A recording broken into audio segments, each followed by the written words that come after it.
Enters, hi. You are first indeed. Welcome on in. How are you? How was your Wednesday? I never know the time zones of everyone. So it's fine. I feel like it's okay.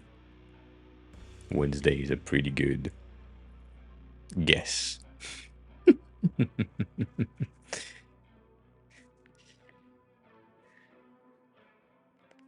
Are you in Denmark?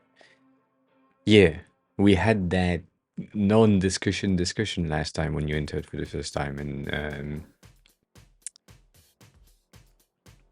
someone asked you if you were from there. Someone that has DK in their name. So it's basically 10 in the morning for you, kinda. Like same times as the French people. Don't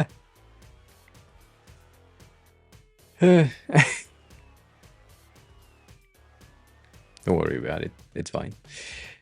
Boom, hi. The person I was talking about.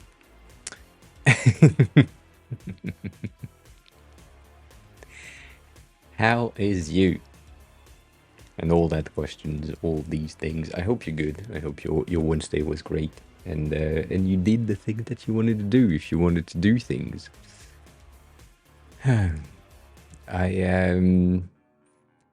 today was a mind-breaking productive day. You know, these types of things where you force yourself to work because you have to, and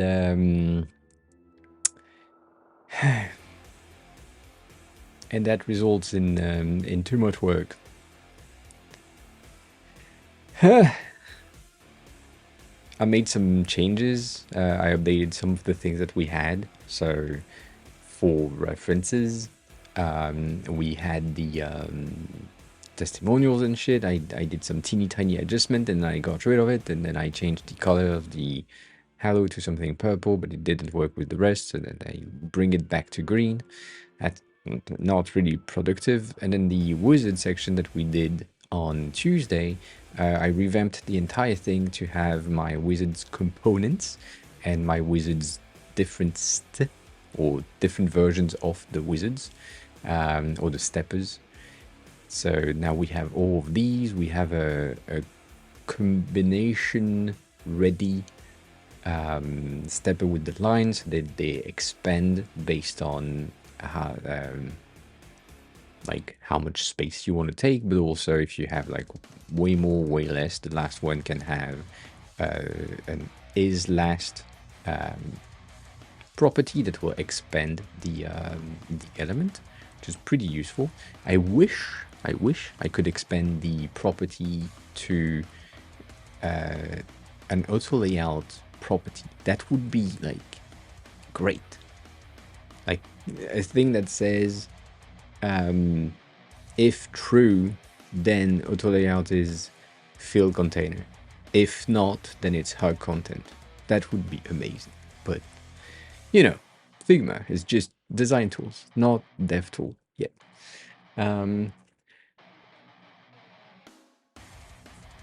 Didn't get the job. That's good. That is good. I know, it's always if it's the first time that you hear me say that, it might sound weird, but not getting the job is good. It's ensuring that you don't work for someone that like didn't really want you in the company. So it's a benefit for everyone. Anyways, me was pretty good. So I did all that. I changed the wizards, as I said, for having the both the options, the light mode and dark mode. So we have like a subtle success on these. I changed this one just a bit, but I don't know.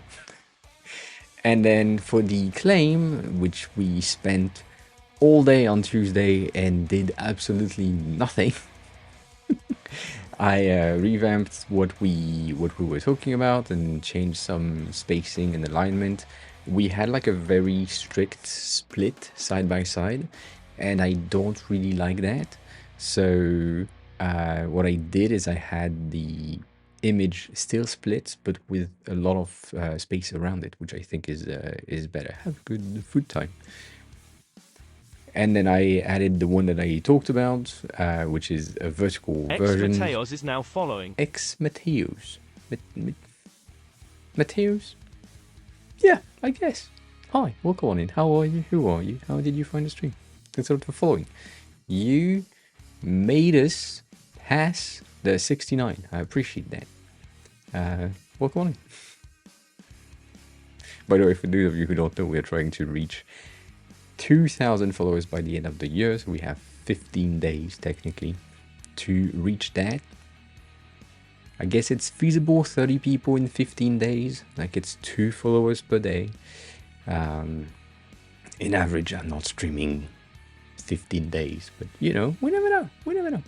And then instead of having the thing that I did last time, which was having one version with either the input and the buttons underneath, I decided to split both things because they have different use cases. So we have now 2 on the side that are for lead generation. That's the one with the input fields. And we have 2 on the right side that are for conversion, which basically means that you have like a quick access to the thing that you want the user to do.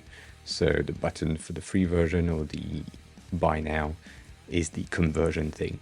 What I'm doing now for these patterns things, I'm trying to get the content to match with the UI kit itself. So it's kind of hard for me to think about words, obviously, but you know, that's a thing. And then I learned that apparently this bitch ass element at the top of most websites currently is called an eyebrow. I had no clue. I didn't know. So that was news for me. If it's a badge group but it's above the content, it's called an eyebrow. All right. So now we know. So we made that, and then I did the carousel because I thought about it. I was like, you know what? Let's do that. And here it is. It's a very simple carousel that has the ability to, if we do another version, have the ability to like flex and resize itself, so we can have like a very teeny tiny carousel like this, or very wide. The steppers for the amount is always in the center, and then the buttons are offsetted from the image to not cover too much. That was the idea. And I'm not doing like a very inclusive stepper. I just did first, middle, last, and then if you have like 5 elements, you just add dots, but at least you have the look for the 3 main navigation points. So I feel like that's better. But you know, that depends on the users. Anyways, so that is new. What else did I change? I think I made a very short YouTube video about this this auto layout flexibility things that just stacks, but I don't like what I did, so it's uploaded, but I don't like it. I don't like it. So we have that. We have another video that is popping up tonight, later for you, but tonight for me, about the 3 design myths that I was talking about on Tuesday, the non-scrolling, accessibility being ugly, and the grid system. So that's one thing, and then I worked on a lot of other things which I can't show you yet, but I started to do the icons in solid mode for the one that I can like think of the way that it should be off the top of my head, like without really having to think too much. So, for example, these ones will be complicated as fuck, and I don't really know how I can have these ones in a solid version. I feel like we have a need for the body to be bodying in a solid format, but then some of the lines needs to be there, and I feel like it will be highly complicated. So for now, I'm just focusing on the things that are easy. Food is fine. Welcome on in. How is you? And thanks a lot for the resub. Just I appreciate resubscribed that. for 22 months. Yo. 22 months. That's almost 2 years. Dang, that's a long time. That is a long time. Welcome back. Some of these icons, by the way, which are solid-ish, the solid version will look extremely similar to these ones. However, the current state of that is the lines are like it's lined, but it's filling the content. So it's not really good. But it works for the line icon and the solid icon as well. But for the solid set, I need that to not be in stroke. I need that to be in fill. And so right now it doesn't work. So we need to do something about it. But that's for later. Not today. Today is code day. I hate it, but I need to. I need to learn. And what's the difference between a tooltip and a popover? If you go on, if I go on Google, let's look for popover, right? Something like this. The button right here, or I think this one, you can see that the search, this is a tooltip. This is an informational element that just gives you the name, usually. However, this right here is a popover. So this contains way more content and usually way more information that explain things more in detail. Some of the reference that we have as a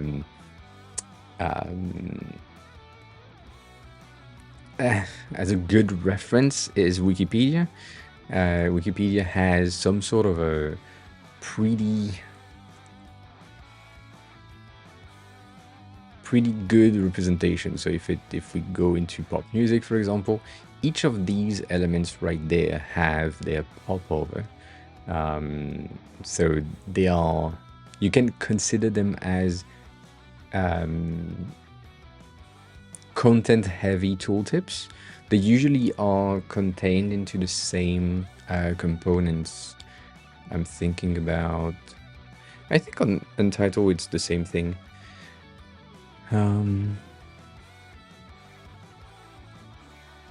Or at least it is located in the same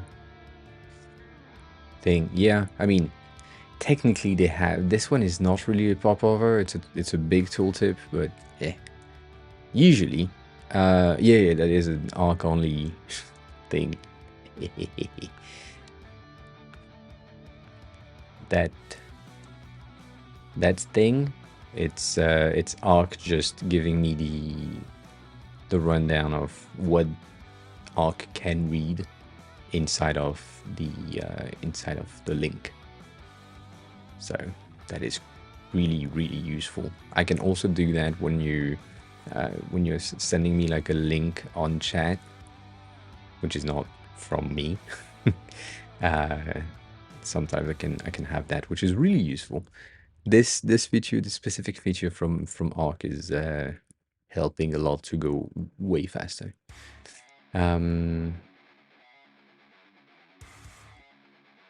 Flowbyte is the tailwind thingy thing, right? Yeah. yeah. One of these. I think Flowbyte has like some sort of an integration with Tailwind that is pretty good. But yeah,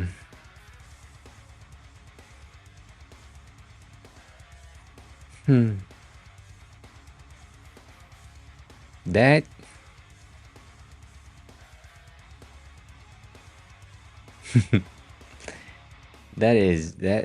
that's not good.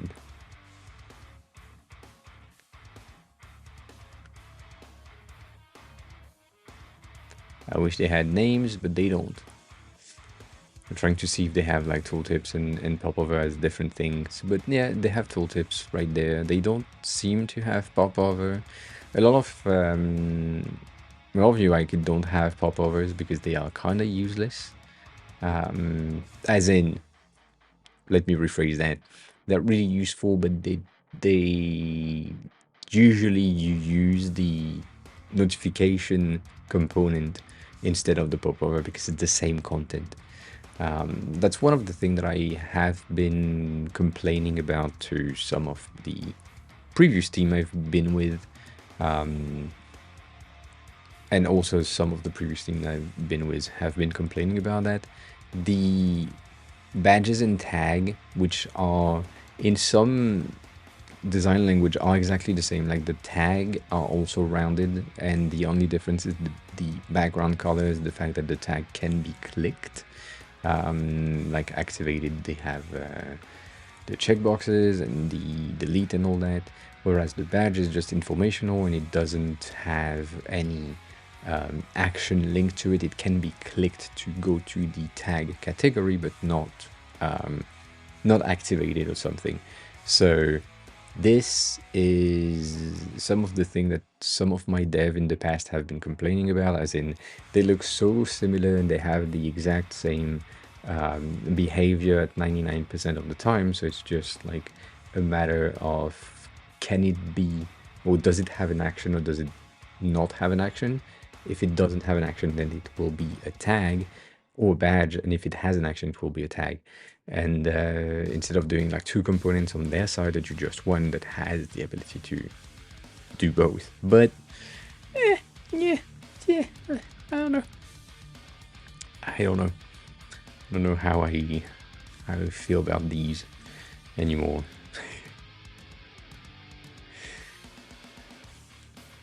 But yeah, I think that's that would be my answer to you. Like, that's the difference in between tooltips and popover. It's just, usually you can also say that the popover has media inside.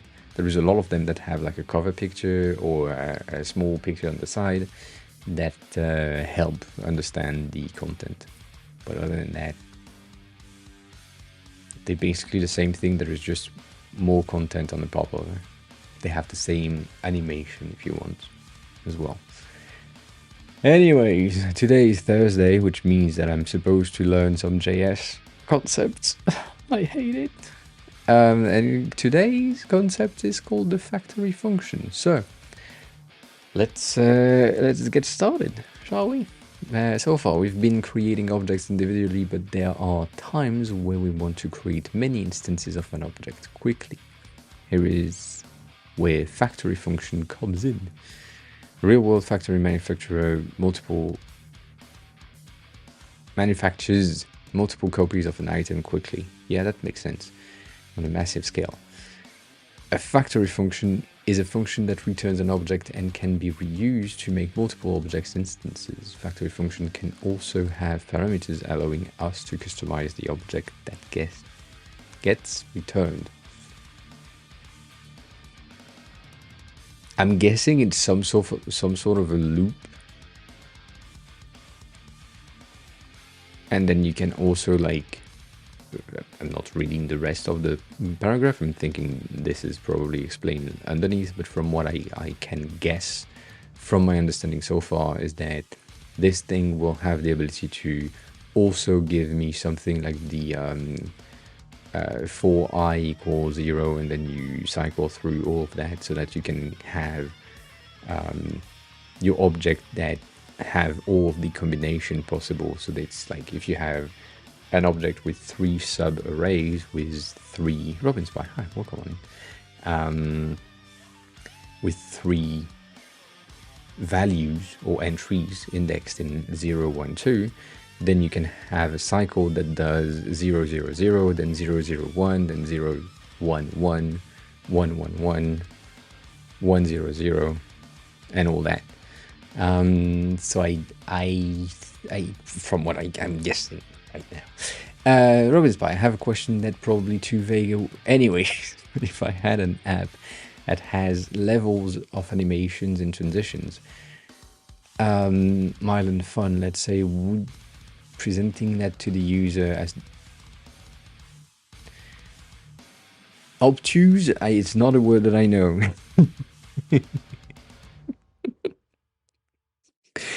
I think I get it, but I that's not a word I know, especially if there are other first-time questions. I think it could be interesting. It's more or less in the customization of your experience type of funnel. So basically what I would say is make sure that you are in the middle, like as a default thing. If you have, from what you said, right, you have mild, fun, and none, make sure that you are in mild as a default value. And then the user can either go with motion reduced, right? You know that, or fun, which is like motion enhanced, which doesn't exist, but whatever. And so this is a quality of life improvement question type of thing. I would have it in the funnel, but not the first question. Would most likely be, here are the things that we need from you to make sure that the app works perfectly, and then here are the things we could take or we can give you to enhance your experience, but they are not necessary. So they are available, but you do whatever the fuck you want. You can skip them or not.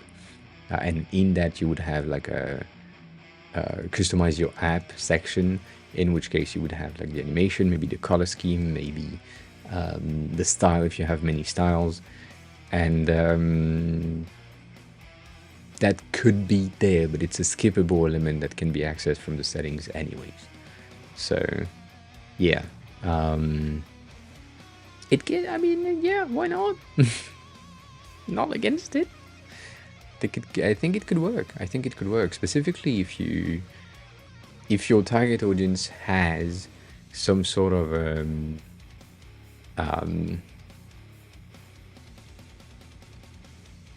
yeah, if on the web they're usually doing the motion reduced thing, giving them the ability to do a motion reduced version,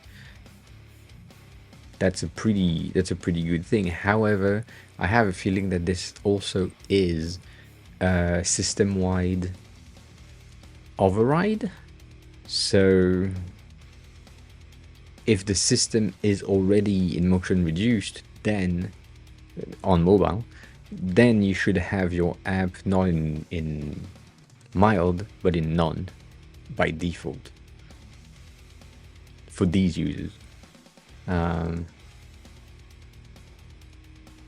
I don't see why not. You know what? I don't see why not.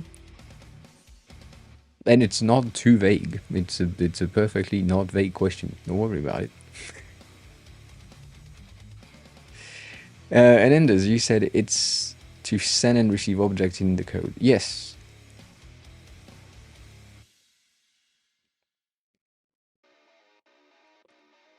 Yeah. Basically, yeah.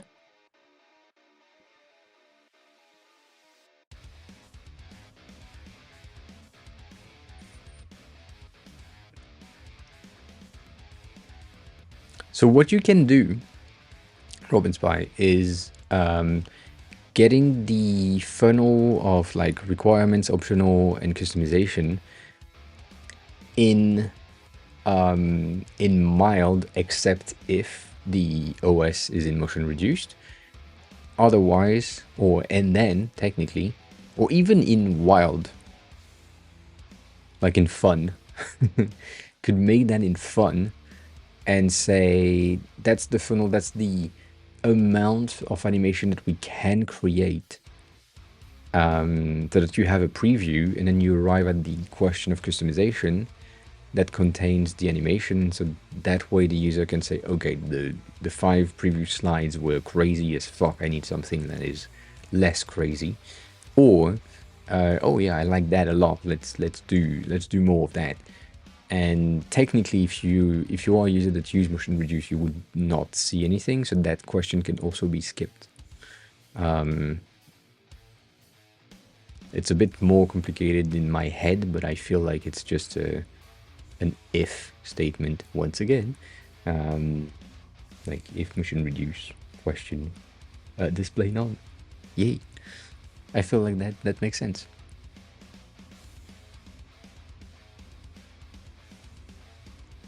So yeah. Let's say we wanted to create an object to represent monsters in JavaScript. There are many different types of monsters, and we could go about making each monster individually, but we can also use a factory function to make our lives easier. That makes sense. To achieve this diabolical plan of creating multiple monsters object, we can use a factory function that has parameters. Cool. Yeah.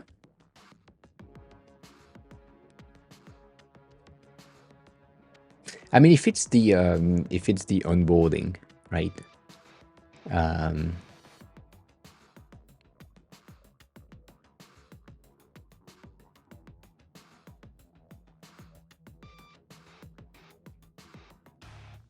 Depending on the amount of steps you have.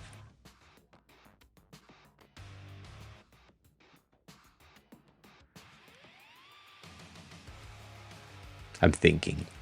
If you have 6 steps, you could have the first 2 that are in motion none, the second 2 that are in mild, and the 2 last question that are in fun for your onboarding. Meaning that the transition in between each page is getting crazier and crazier, and that way the user can say, oh, okay, so I've seen all 3 things while doing the onboarding. Which one did I like the most? I don't know, but I still have the ability to I have my segment control. That would be a segment control in my head. If it's an app with a tiny video underneath that just says, like, I don't know, confetti that are just static, confetti that just do, and confetti that just do much more. Shit.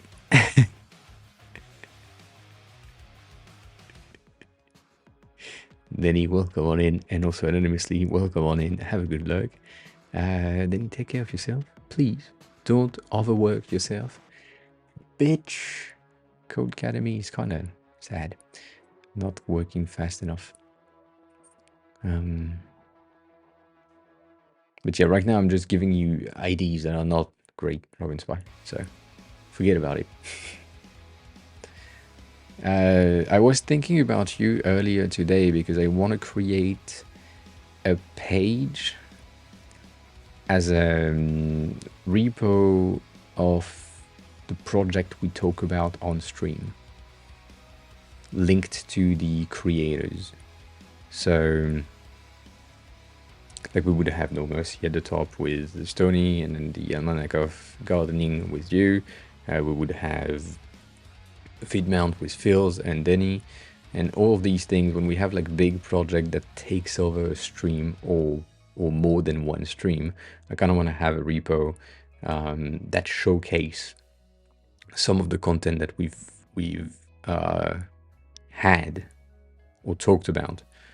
I don't think I will have the ability to go back in the VODs and find each of the VODs where we talked about these, but we never know.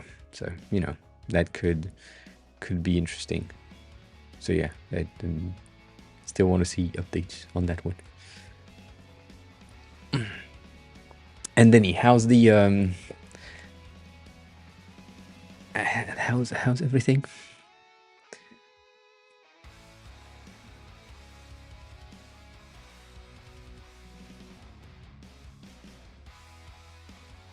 Yeah. I mean, if you're building an app, and you said an app, I was drawn to mobile app directly, but then you are asking about cookies, which don't really exist on apps. Like that's one of the thing where you don't really need to ask for cookies, because if it's mobile apps, it's just like systems. But I don't know. Let's see this thing. And you focus on that fucking function, factory function. Monster factory, name, age, energy source, and catchphrases. And so it returns a name, an age, an energy source, and a scare that is a scare function that is a catchphrase. Okay, cool. In the monster factory function above, it has 4 parameters and return an object that has the properties name, age, energy source, and scare. Cool.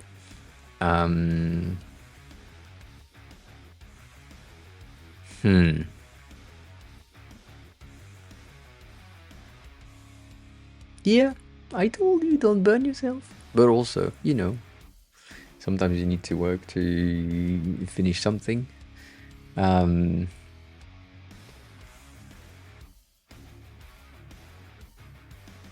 But yeah, take some time for yourself. Just rest. That's pretty good. That's pretty good. Oh, also, on the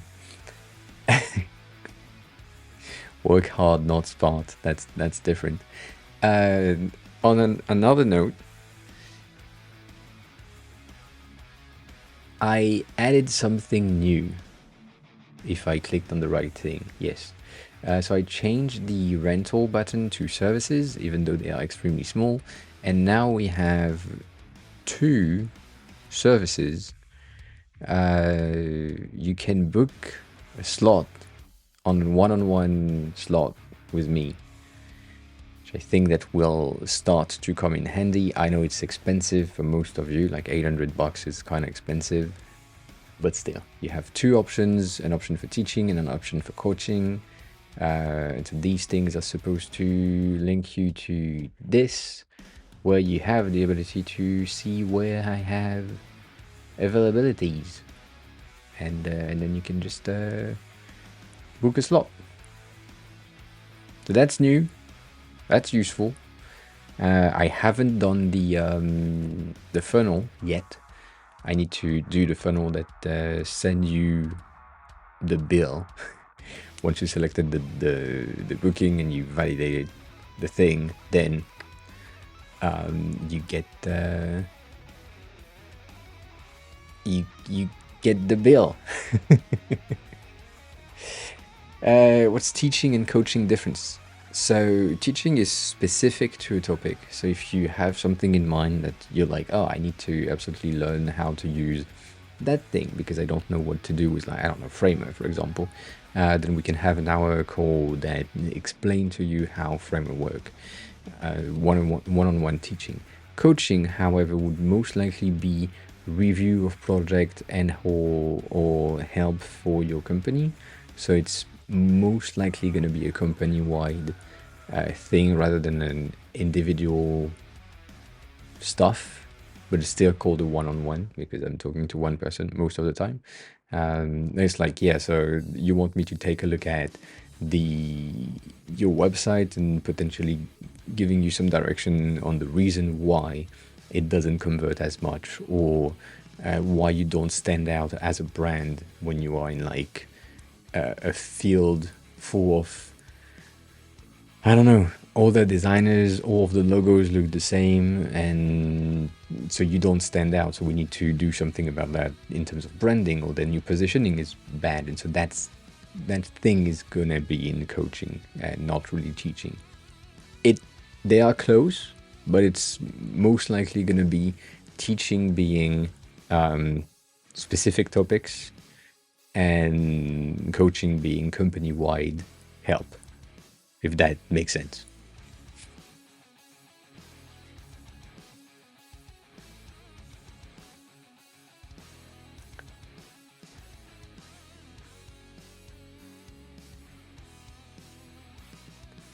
Ha!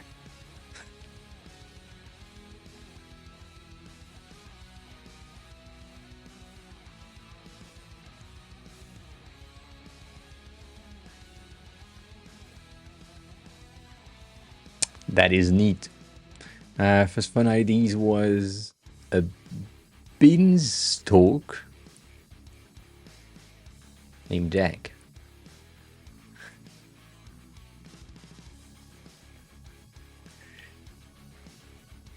You mean Clippy? But on the side. No, anonymously, no. That's one of the reasons as well. Is like I'm doing some free teaching and help on stream, right? And I'm not getting paid because it's obviously free. And I'm currently not having a job, so I need some sort of a way to get some income. And so this is pretty simple, and it helps. So one of the things that I could also do is dedicate some stream to help multiple people if that's interesting, and potentially having something like you get a 50% discount if you are okay with having the call on stream. So while I'm live, we have an hour together that benefits to everyone, but you are the center of the communication, and I would discard any questions about any other things, any other topics in chat while we are on that hour call. So that could be a thing. I don't know yet, but that could be a thing.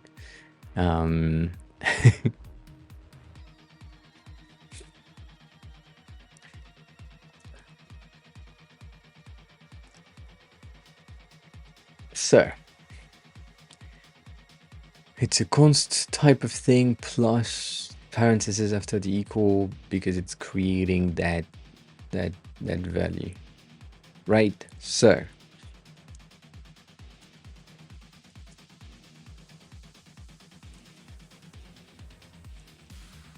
that, and then they do these, and in there they have, do they do parentheses? No, they don't.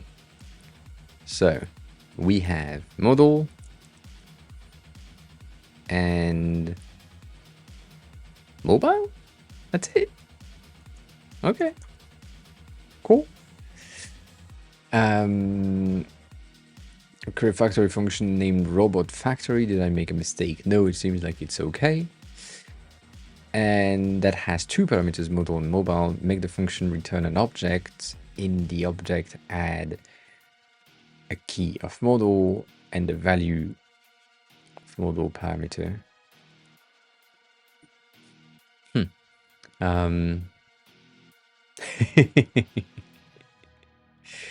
And I'm not doing much, to be honest. I'm just struggling to understand anything, to be honest. Model, that, it's kind of weird, but whatever. And then the second one is mobile, which is gonna take mobile, I guess. Right from the from what they're saying, the value of mobile parameter, and add a method named beep. Shit, that's the wrong thing. And then we will have a method that is basically that, which they call beep. And I always forget how you fucking write these. And that beep is gonna what? Gonna console log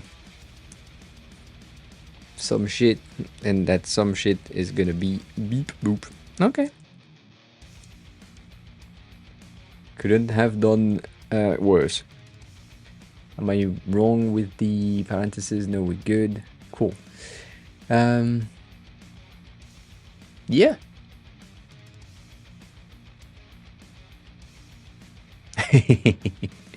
Have a good rest of your bedtime. Bye. Thanks a lot for stopping by. I appreciate that. It is fucking 5 in the morning. That is, or 3, but still, not good.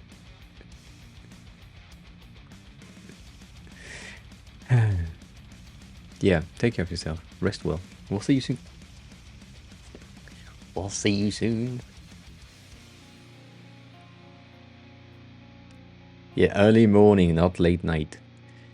That seems to be good. Cool. Use the factory function by declaring const variable name tin can. Okay. Assign to tin can the value. No, assign to tin can the value of calling robot factory with the first argument of P500 and the second argument of true. Okay, so if I tin can, that is robot factory, and it's taking P500 and true. Am I right? I am. Cool. Let's now check what tin can do. Call beep on tin can. So tin can dot beep. I don't remember if I need that. No, yeah, no, I need that. Cool. All right, let me just be honest right there. That blew my mind. The fact that I could do that without really thinking. Even though most of the fucking content was like there and I just copy pasted it, the fact that it made sense, I'm impressed. I'm impressed with myself. Cool. Anyways, watch me forget everything now. So, property value shorthand. That's a thing that we talked about at some point, and then I didn't know what that was. Shorthand, that word. So, ES6 introduced some new shortcut for assigning properties to variables known as destructuring. Okay. In the previous exercise, yeah, the Code Academy is a free thing, which is kind of great, first of all, and it has a pretty good flow, and it encapsulates everything. So some of the things that we had before in the free code camp, which is the previous website that I used to use, was they were relying on JS first iteration without the ES6 addition. And so sometimes that was a bit annoying for Stony, for example, that because we had things that could be done in one line with a dot splice method rather than what they wanted me to learn. And so this is kind of better because for me at least. And then the second thing is they have context that makes more sense to me than the free code camp one. I still think that the free code camp thing that we did last 2 months ago now help me today to learn that a bit faster, because I have some concept that I did understand at the time or didn't understand, but like glanced through, and then when I went through this one again, just my brain was like, yeah, you saw that before. But yeah, this is going pretty well. The only thing that I don't really know is the full extent of that course. Like right now we are on 8 out of 11 lessons for that chapter, but I don't know how many chapter there is underneath or how many chapters I've done yet. So but it's good. I will say that it is better than the other one. Um, I think the example of contextualization of the code being so abstract yet making sense compared to Free Code Camp that was extremely specific. Like Free Code Camp was building a golf course game, but not really. Or having a contact address book that you need to pass through, which makes sense, but it made no sense because it's not a thing that I mean, it's a thing that I know and can recognize, but I also recognize that I would never do that ever with the type of project that I have in code. And then here we are building like spaceship, robots, things that like makes no sense but makes sense. I don't know, it's kind of weird. Anyways, it's good. That's all. In the previous exercise, we created a factory function that helps us create objects. We had to assign each property a key and value, even though the key name was the same as the parameter name. Yeah. Imagine if we had to include more properties, the process would quickly become tedious. Yes, but we can use the structuring technique called property value shorthand to save ourselves some keystrokes. The example below works exactly like the example above. So instead of having the column, we just have the key entries. Okay. So use the property value shorthand and refactor the code here. Technically, what you're saying is that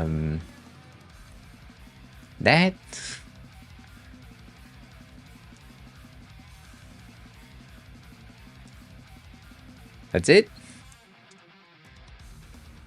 Yeah. Okay. Cool. Yeah.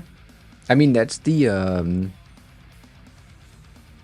main thing that I'm trying to learn, because and I said that in the past, the technical thinking that I have is close to some type of code. Not exactly true and exactly right, but it has some behavior that kind of makes sense. But understanding when Stony is talking about mutation or I don't know, whatever, like methods, things that exist in code languages, that made no sense until now. So that's pretty good.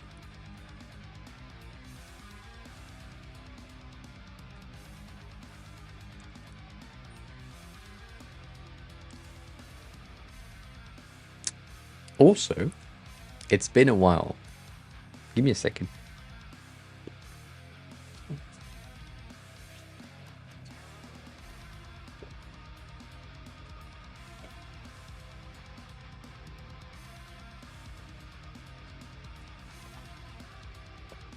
Either it's shit or it's shit. I don't know. But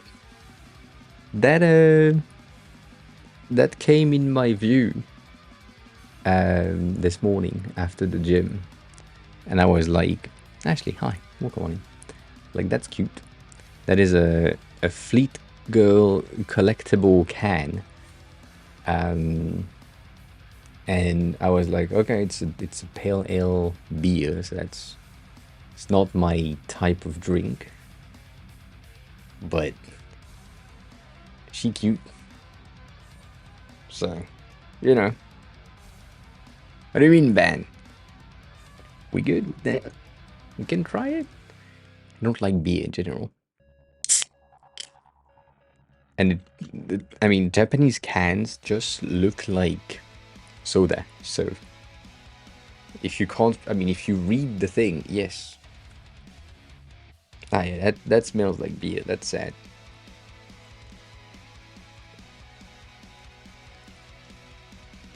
That is shit. Ah, it's fun to know that I still don't like beer. The can is good though. It is just soda, yeah. Denny, I'm sorry about that. I didn't decide. And I said that last time. I put the schedule in place to have ad breaks for 1 minute or 3 minutes. That's it. And then sometimes Pritch is like, oh, let's give that person more.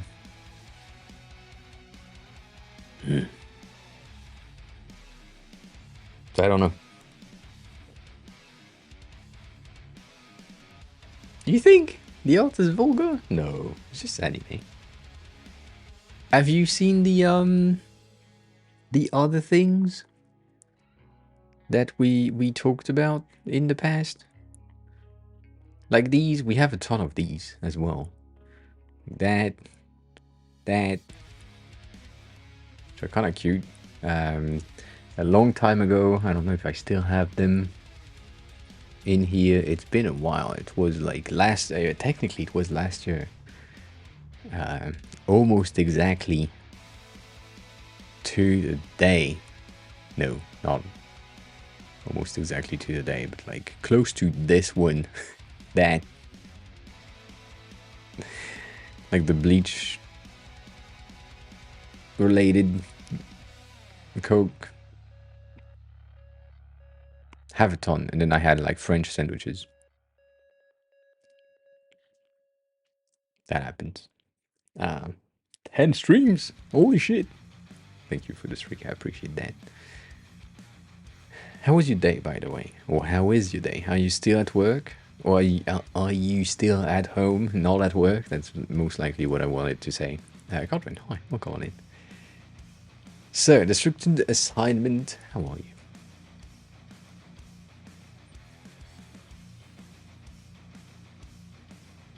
Oh, it is good for advertisement in here.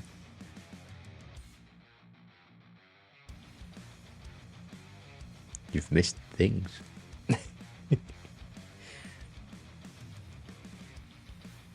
We had the Monster White, Monster Ultra has been the most skinned monster in Japan. So when I came back last year, it was Apex Legends. So we had it was like skin with Apex, and then this year it was skin with Ghost from Call of Duty, and I think the year before it was, I think we had like a Genshin thing at some point where I forgot. We have like Haikyuu, energy drinks often. This is because, you know, sports, anime, and all that.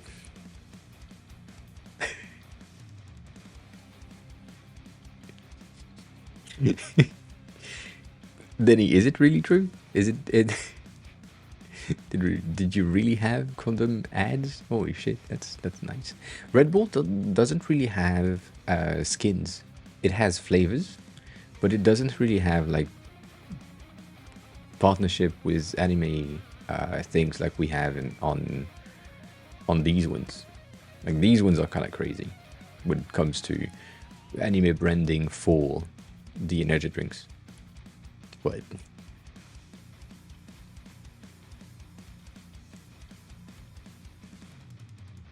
That's blue lock, I think.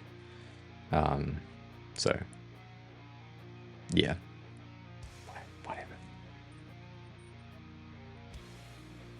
Direct is good. Direct is good. Let me do that thing though.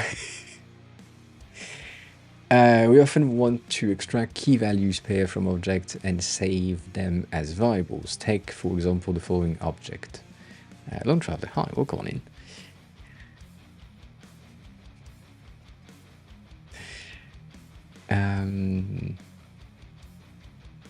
Yes. If we wanted to extract the residence property as a variable, we could use the following code. Yes, that makes sense. However, we can also take advantage of the destructuring technique called destructured assignment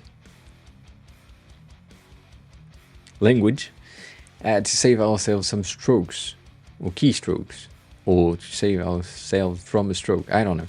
I'm having one. In destructured assignment, we create a variable with the name of the object key that is wrapped in curly braces, and assign to it the object. What?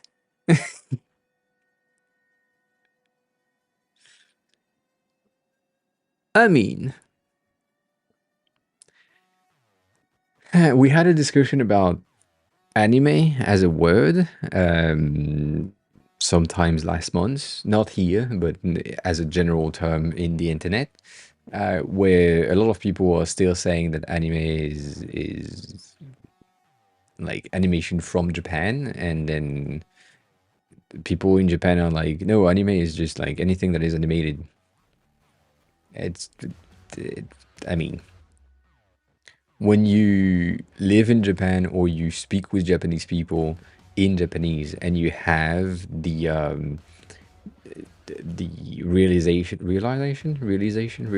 whatever, of how they use words in Japanese phrases, like there is a word that is pasokon. Pasokon is the shorthand of personal computer, and it basically means a laptop. And so animation is shorthand to anime. So basically in Japanese, when they talk about anime, they just talk about animation, which is the same thing. And yeah, I don't know.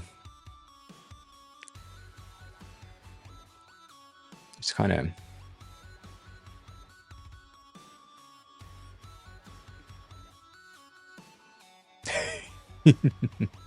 I wish we had anime related or anti related cans. That would be kind of great. I think the only ones that we have is the Gamer Subs, as far as I remember, right?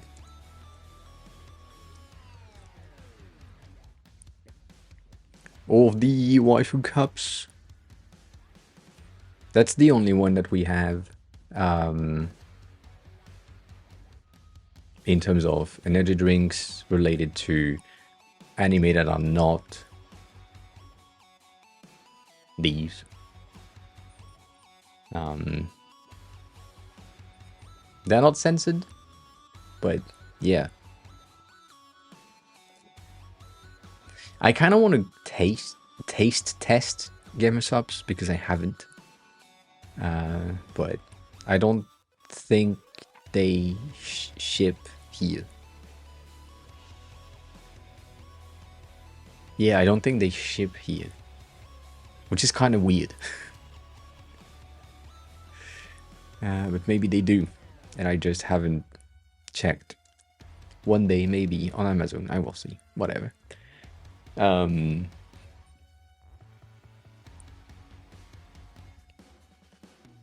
Lone Traveler, what do you mean by the first methods?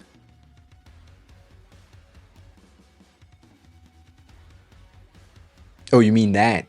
Yes. My bad. I wasn't reading at the same time. The residence equal vampire dot residence. Yeah. instead of this. This feels weird to me in my brain. I don't know why. Also, this fucking beer is like...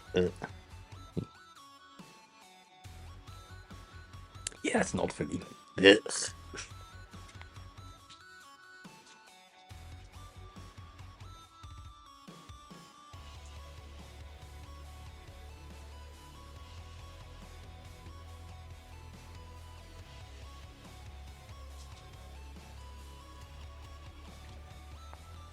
I hate beers.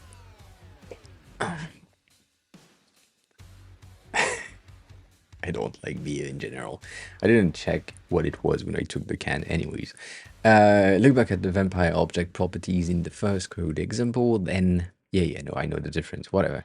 So use the destructured assignment to create a const.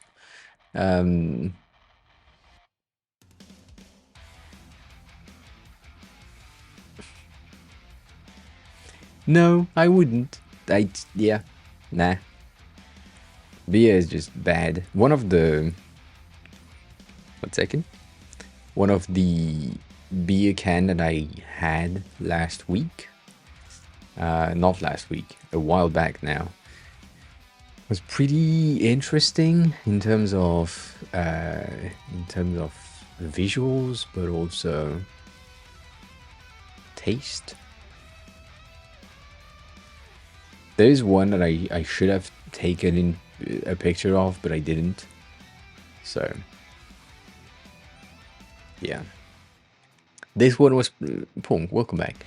This one was pretty good in terms of a can and flavor, but still it's a beer, so I don't really like them. But that was the only reason why I bought it.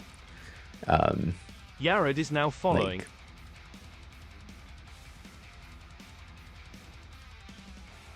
obviously. Yared, hi, welcome on in.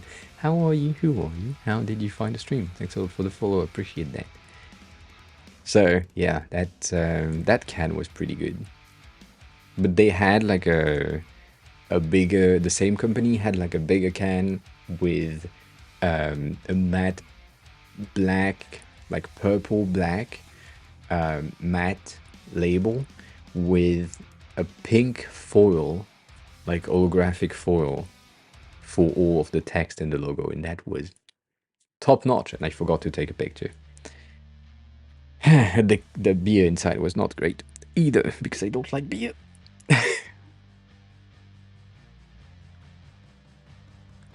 It was, yeah. It was passion fruit flavored beer. I mean, not flavored, but like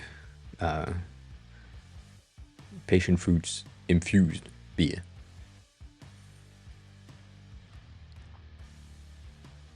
It's good.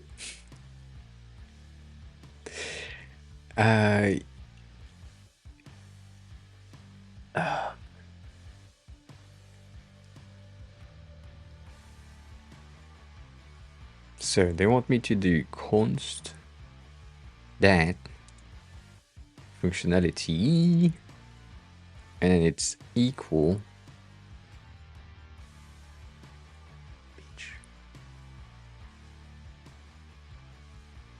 to robot.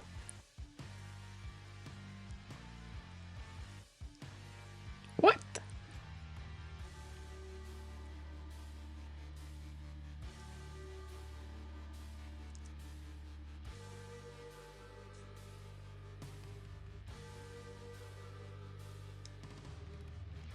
I guess, but that's weird.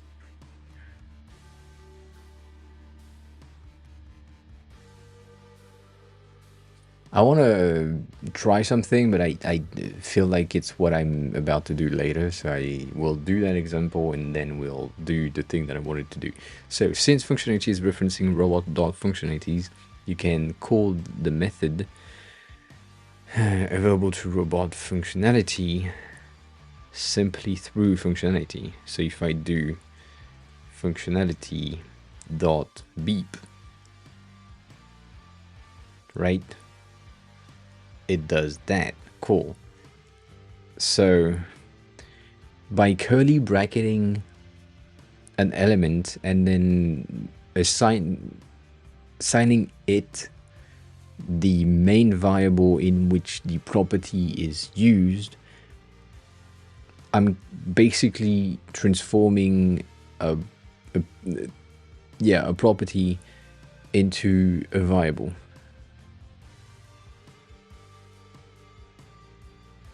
I'm not sure about that. We'll see. Maybe I'll get it in a second. I don't know. I don't know. So, built-in object methods. We are cruising today. In the previous exercise, we've been creating instances of objects that have their own methods, but we can also take advantage of built-in methods for objects. For example, we have access to object instance methods like has on property and value of, which we remember from the other course, and many more. Practice your documentation reading skills. No. There are also useful object class methods such as object assign, object entries, object keys. That is interesting. Yes, I could read that. Let's get acquainted with some of these methods in the documentation.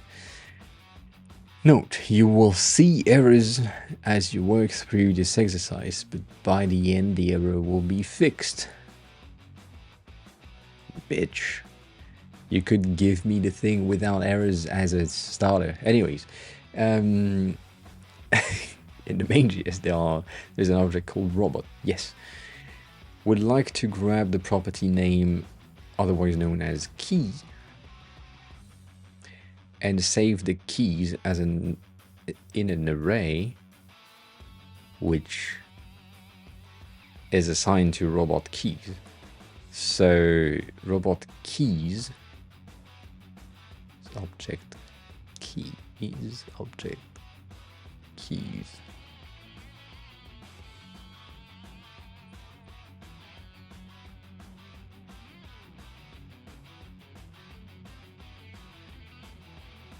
I'm guessing I need to read the documentation. From what I'm thinking, I need that with this, but let me check the doc. I said I wouldn't read. Oh, all right, cool. Yeah, that makes sense.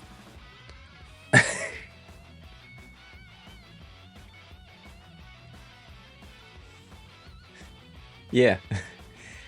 So if I learn Swift, am I going to be able to do web and app dev all together? Not really. Swift is, I mean, for me, and from what I know, it's usually associated with iOS and macOS, but I don't think you can do websites with it. No, it's not even. I don't think you can't. So yeah, it's basically just Mac building. You could do some stuff for Vision OS, but yeah, I wouldn't recommend it anyways. Not yet.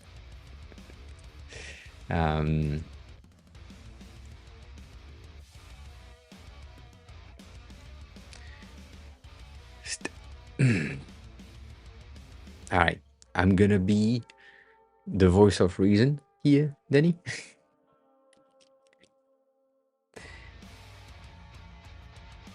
Even though it would be easier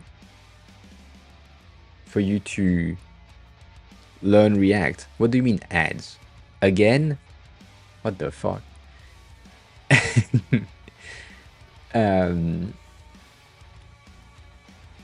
Easier for you to learn React or Vue or Svelte or whatever that are like frameworks that are better than React.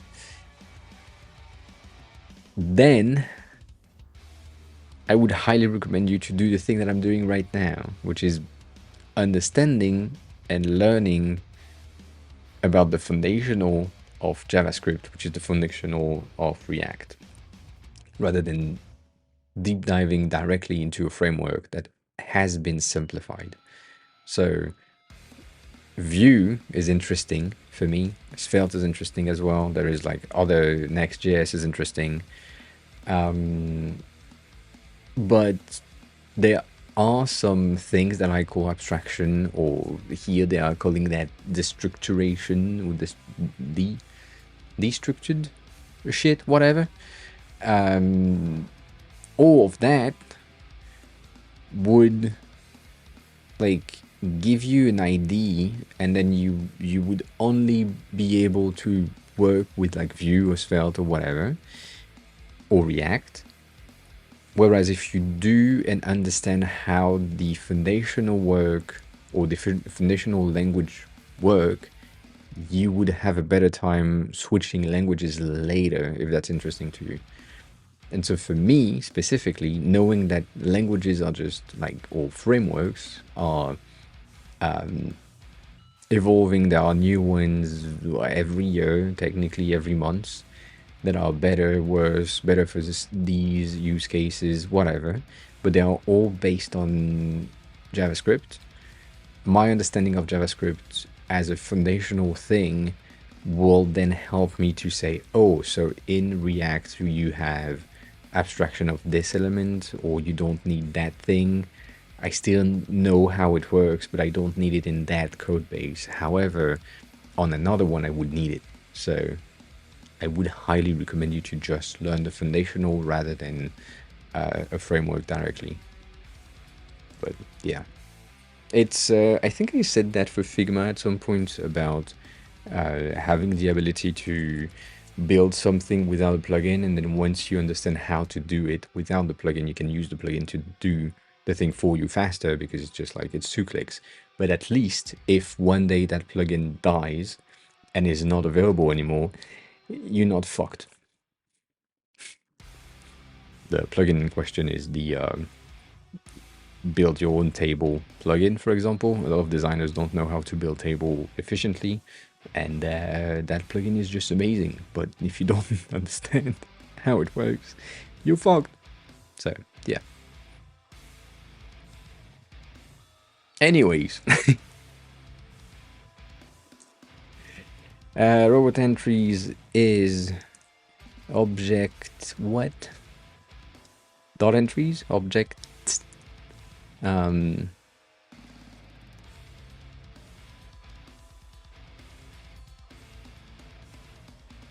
Have a good look and a good work.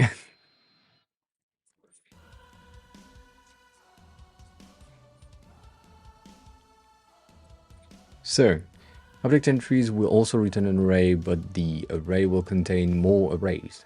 Okay, that have both the key and values of the property of objects. So declare a const variable called robot entries. Yes, that's what I did without really reading that. And assign it to the entries of robot by calling object entries on robot. It seems like a pretty okay thing. And the third one. No. Denny, were you in a fucking 8 ad break while I was explaining the thing about learning React? And you just came back?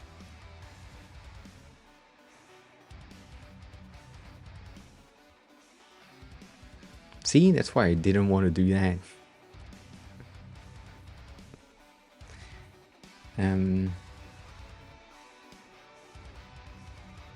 And Pong, yes.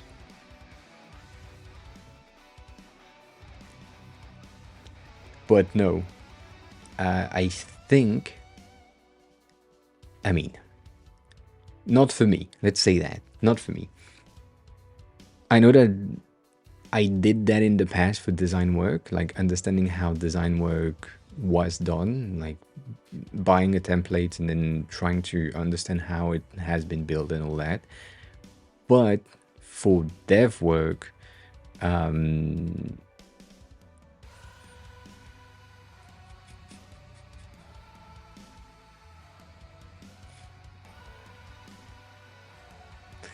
for dev work, if you jump into like a GitHub repo without understanding the concept and or the syntax of that code base, you are fucked. IPG, hi, welcome on in. How are you?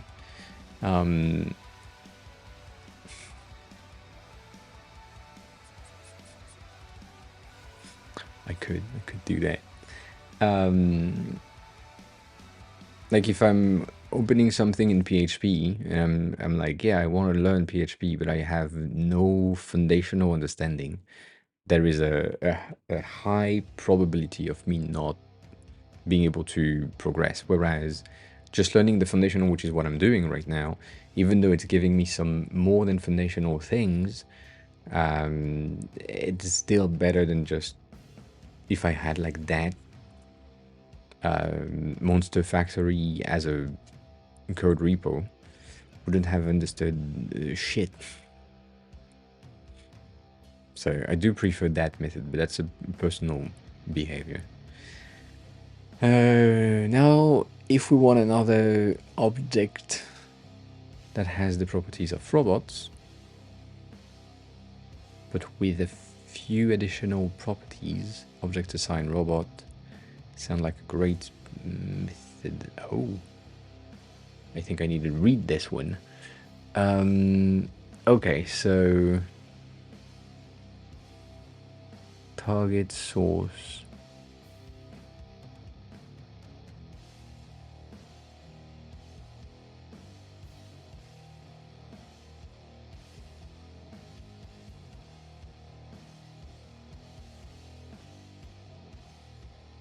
So return target will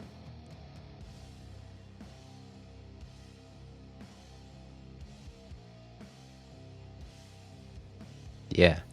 Okay. Ah. I am not sure. Okay. Declare const variable name new robot. Right?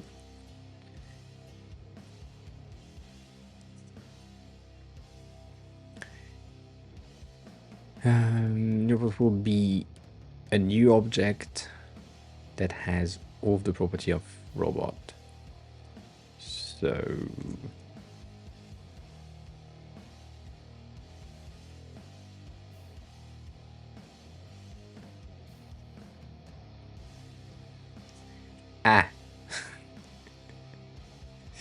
is it the object dot assign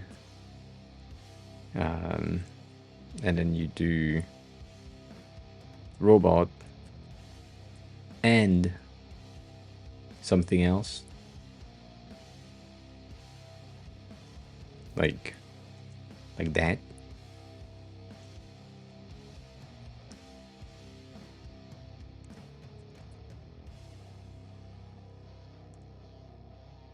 I guess. I just glanced at the chat and the last message is nipples. Yeah, I get it, but still. I don't think I would be allowed, unless I'm putting googly eyes on my tits, and that's fine. But yeah. No, I made a mistake. Cool. The robot object shouldn't be. Oh.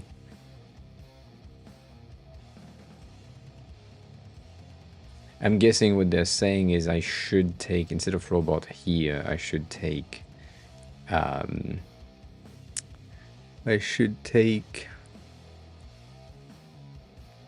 robot entries, because it's everything? No?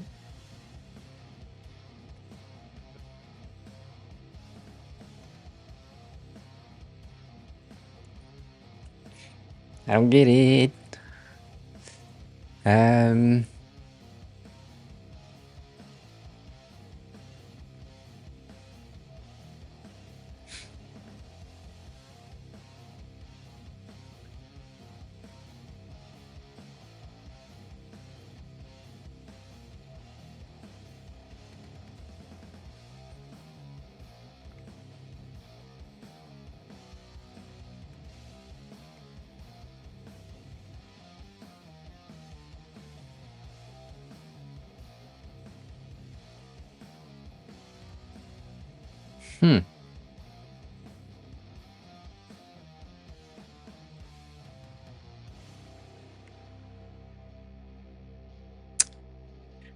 That doesn't help. That doesn't help me. So I have a new variable called new robot. I have the object assign, which is what I'm supposed to learn right now. And from what I have in mind, I'm supposed to have more stuff, but is it like robot keys, robot entries, plus that? Is that what they want? No.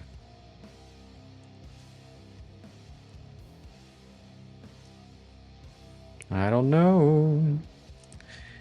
Use the object assign. It's important to know which argument is the target source. Take a look at...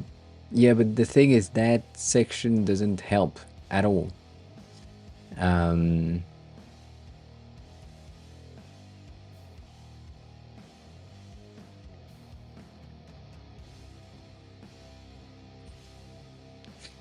Or should I do new robot? Like that? No.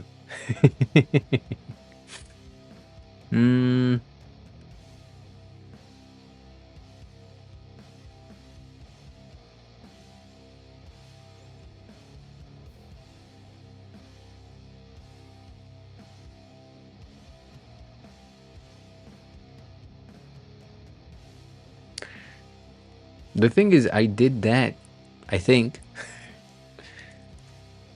You want robot plus these, but when I did that, they said no, I shouldn't change robot. I don't get it. And that doesn't help. At all. Maybe I need to reread. So I need to declare a const variable with new robot, which is what I have here. Then will be a new object. So I'm guessing, once again, that new robot is supposed to be that because it's the target. And it's supposed to take robot plus these.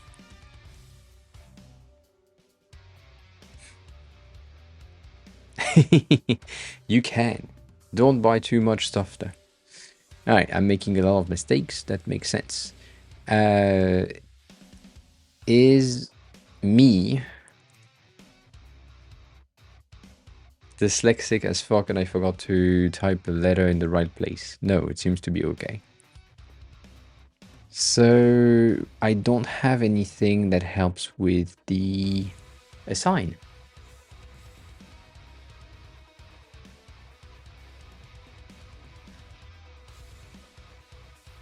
The assign documentation doesn't help me, mainly because I'm not reading it, but the target object what you apply the source property to. No. So yeah, the target object is the new object, which is the new robot. Yeah. So that's done.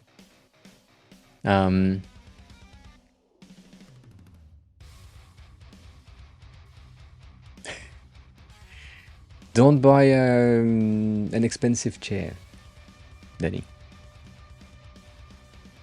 Buy a comfortable chair without looking at the price. So it can be expensive, but like some people will tell you, buy a Secret Lab chair because they are good and they are kind of cheap. Buy an Elman Miller because they are great and whatever.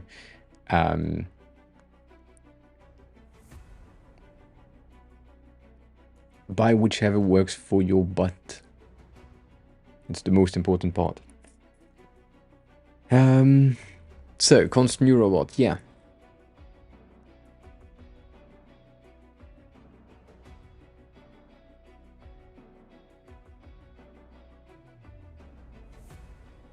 Are you saying that I should do that? No. That doesn't work.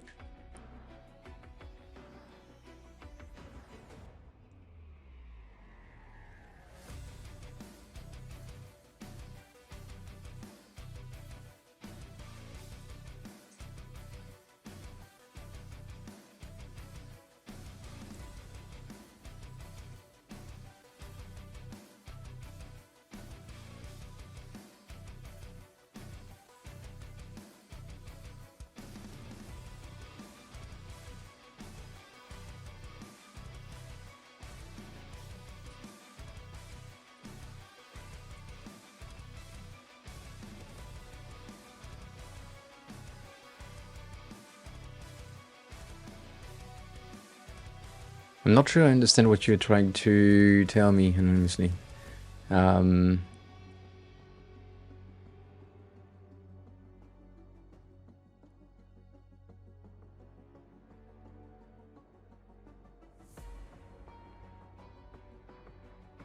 the thing that I don't like is that they say new robot will be a new object that has all the properties of robot. So,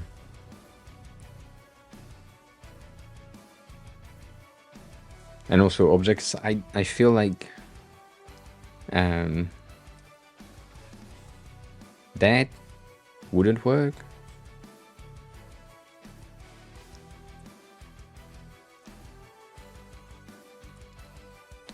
Listen, hi, welcome on in. How is you? Like,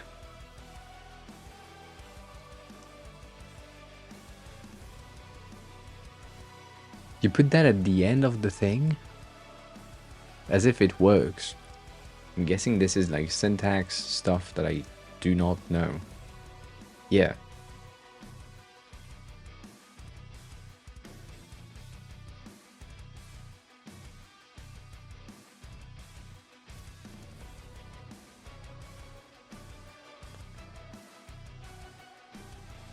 I'm trying to read it as in a way that makes sense in my head, but nothing makes sense. Alright, so const robot equal your current array, which is the one that they want me to have, the laser blaster and the voice recognition. In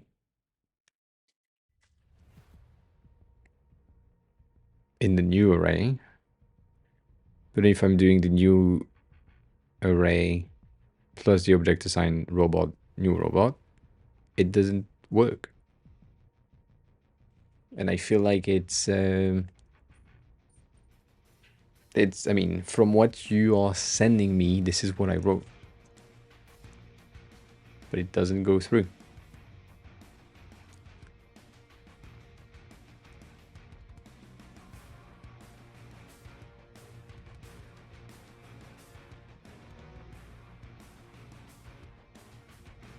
There is something that makes no sense in my head.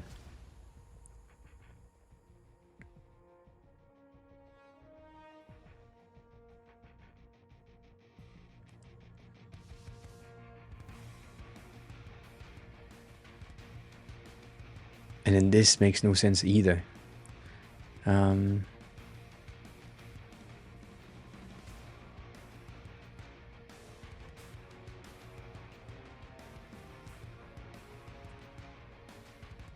mean that's the thing that I did in the beginning. It didn't work. Yeah.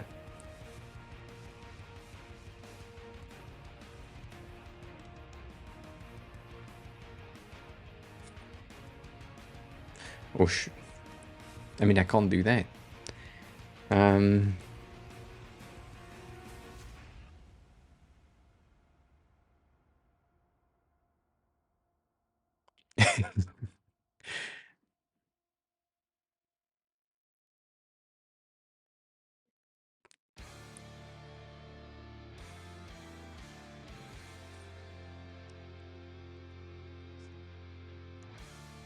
The thing is, I can't do that. I can't reassign new robot because this is a const based thing. And I can't do that. That does it work? Something makes no sense.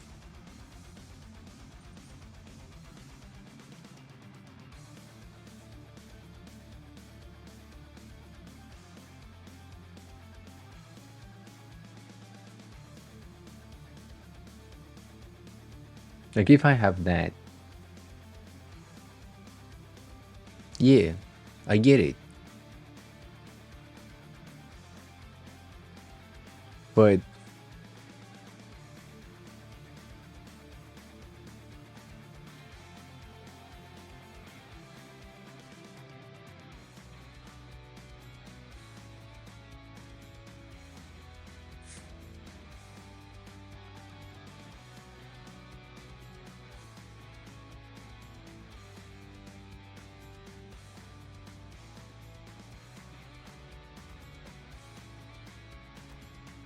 I don't think. No, I don't. No, not no ChatGPT. No, not yet. I can't do that. The reason that is kind of annoying to me, or the thing that is kind of annoying to me, is this. This is what works in my head, but that's what I said in the beginning. And they said the robot shouldn't be changed, which is technically because your target is new robot, then you should assign 2 new robots. You should have robot and something else, right? From that thing, right? That's your target, which is technically what you want to have. So if I want that,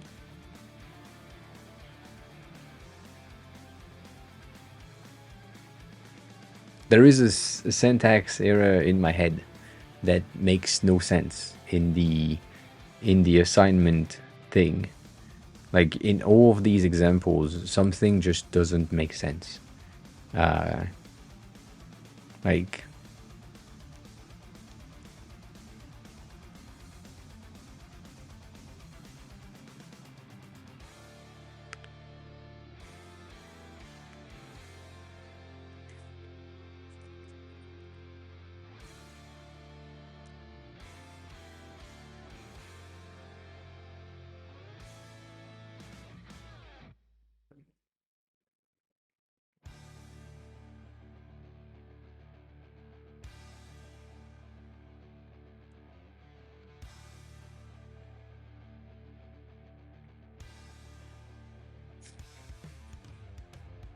and there are things with syntax doesn't help at all.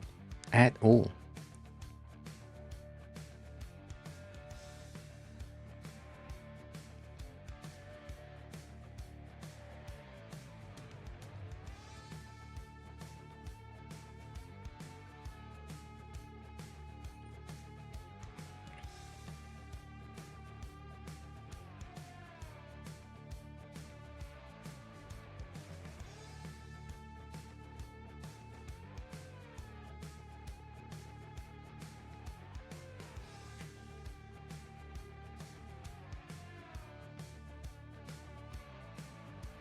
Ah, maybe I know. Maybe it's that thing? No. Cool.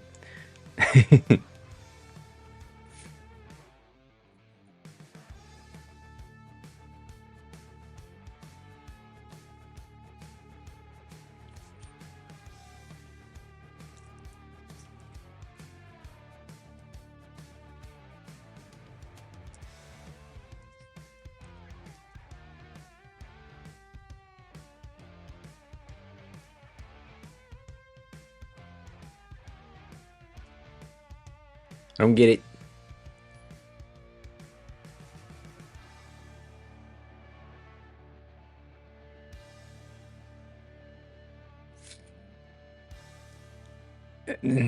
I'm trying to see if I missed like a letter, knowing myself. If I'm getting like a space or something, but it doesn't seem to be the case.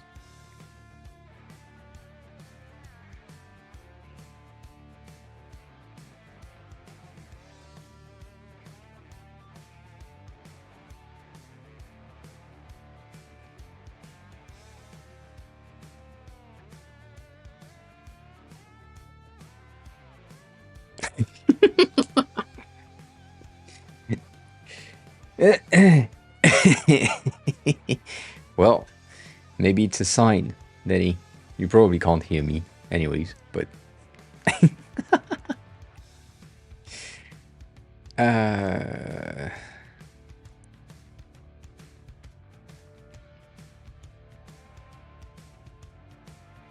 Are they trying to say that? Shit, not that. That?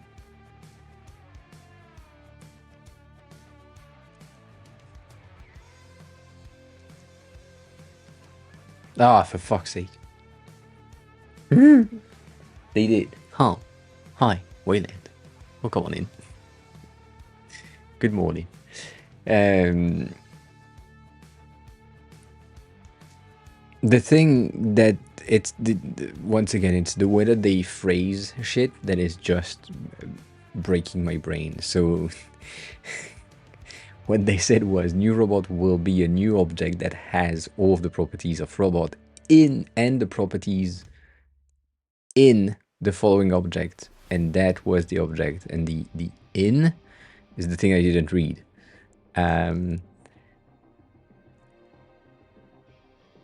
And technically what they're saying is new robot is this object, and they want all of the properties of robot inside of this object. And it took me 15 minutes to read the in.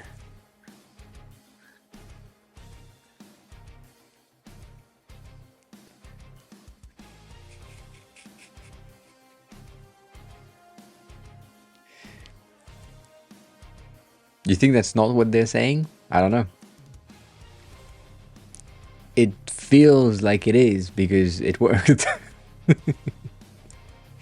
They wanted my target to be that object, and they want all of the properties of robot inside of that object. So that seems to work.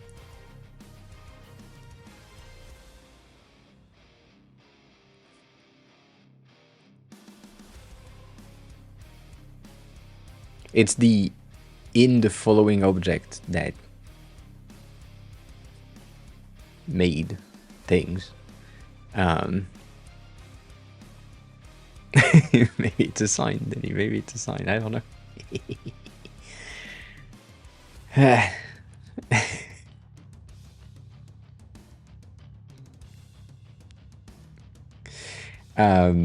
And how some of these exercise are either formatted and phrased in a way that makes sense to dev, and some of them are phrased in a way that makes sense to non-dev. So we've had like a lot of discussions in the past on some other exercise that happened, because the way that they phrased, not this specific course, the previous one, but the way that they phrased things made it sound to me as a non-dev as something specific, and then to someone who is a dev, that sounded to something totally different than what I had in mind. The thing is, the way that I saw it in my brain was the right, valid version that they wanted to explain the thing. But then in another place, like here, makes no sense. So, yeah.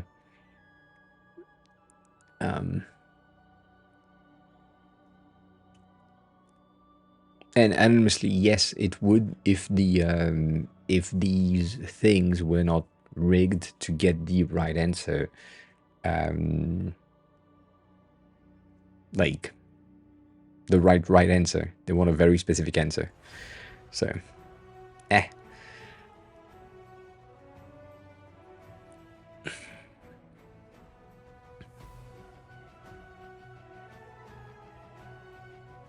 Ah, shit, that song again. My bad.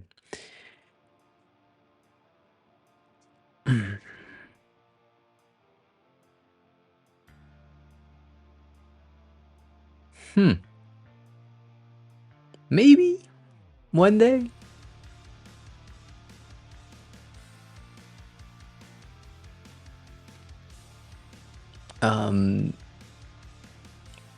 Solens, hi.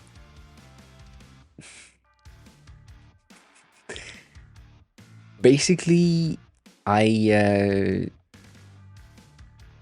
shit, that's not the thing I wanted to click on. I wanted to be able to stick it to my dev. No, that's not true. Kind of true. No, I want to be able to build some components and build things that make sense dev-wise, which currently is not the case. I have some understanding of basic HTML and CSS, So I can visually build something, that's not an issue, but functionally build something is not yet to my skill level. So what I want to do is go into JS fundamental, and then go into React potentially, or other frameworks to help me understand how I can like build a card and get data from somewhere else and all that. So yeah. How would this be done in actual dev? Const new key.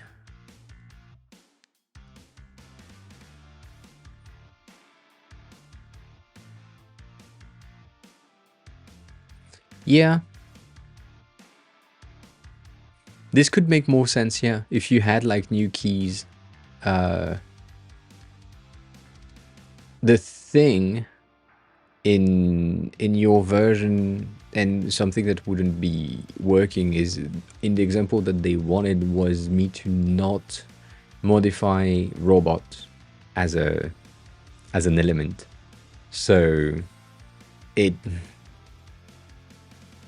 would, I mean, I think the first version that we did was code-wise valid, but exercise-wise not valid. Like the checks that they had in place was telling me, no, nah, you can't do that. So I don't know. No, that code doesn't really change it, because you have just the data. I mean, you have new object that contains object 1 plus object 2, which makes sense. But it wouldn't have worked, because what they wanted was robot inside of new keys with what you did. Like, I think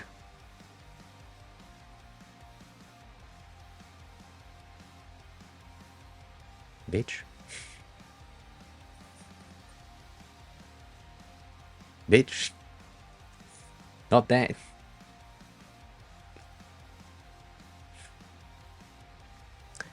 Let's skip through.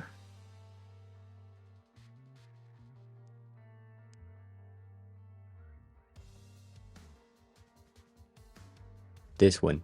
So if I did, I mean, now we can't really check if it works or not work, but if I had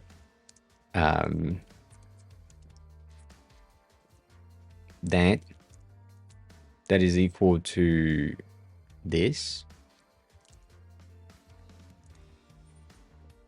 right?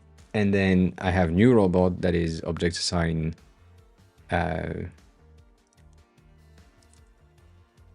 new keys, that would work, because they wanted to have robot inside of, which I guess works the same, give me the same results, but I can't check if it passes now. But yeah, it's one way of doing it. I don't have that brain methodology of creating a new const or let for something else that I need to add something into. Not yet.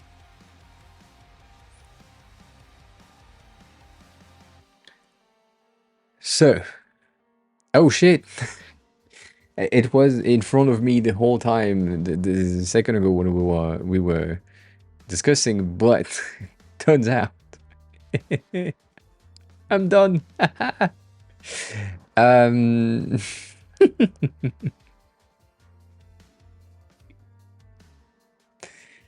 So I've done the entire thing.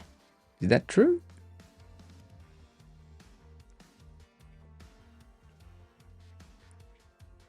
Yeah, pretty okay. Nah, I don't know. Do that. Ah, shit. Yeah, no, fuck off. All right. So in order for me to get the certificate, which is what I want, I need to upgrade my plan.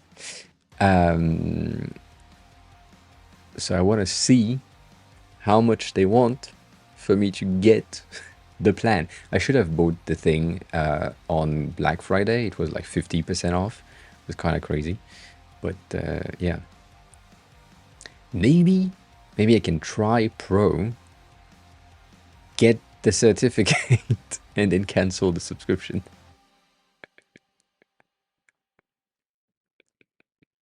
What do you mean? No, I don't. No, I don't want the certificate. Yes, I want the certificate. It's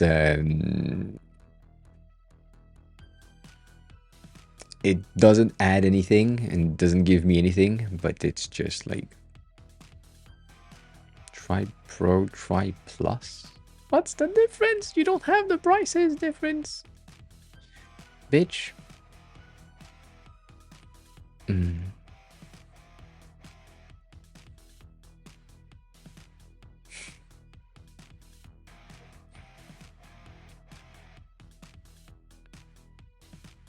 Right? If I'm trying it for free, now that I have the entirety of the course done, I can try it for free, get the certificate, cancel the subscription, be done with it. Game the system.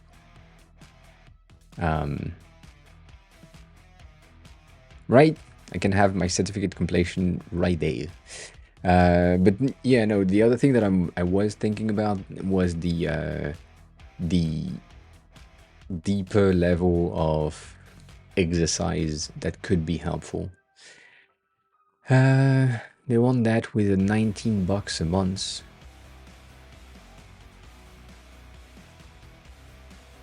Nah. I did free code camp. I hated it. It didn't work. Their syntax was breaking our brains, the dev included. So yeah, we did that. But didn't really like the whole thing. But we did it. And GK, hi, welcome on it.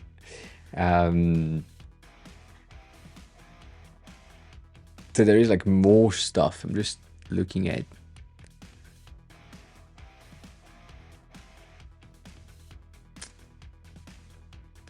YouTube is free, yeah, 100%. That's what I'm also recommending, right? I'm giving free help on design-related stuff, but I do feel like I am missing some information. The way that I learn stuff is I get the maximum amount of data. I overload my brain, and then once it's overloaded, it makes the connection that it needs to have in order to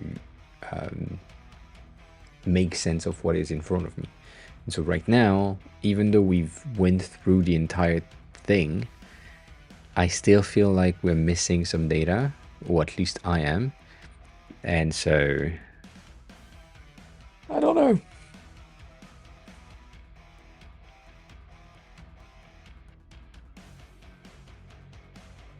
I don't know.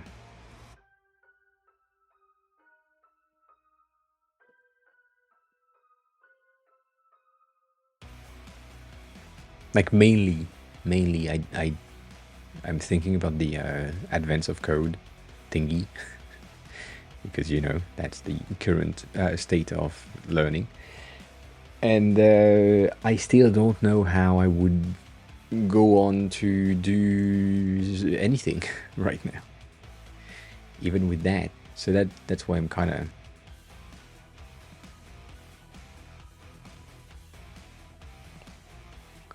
sad.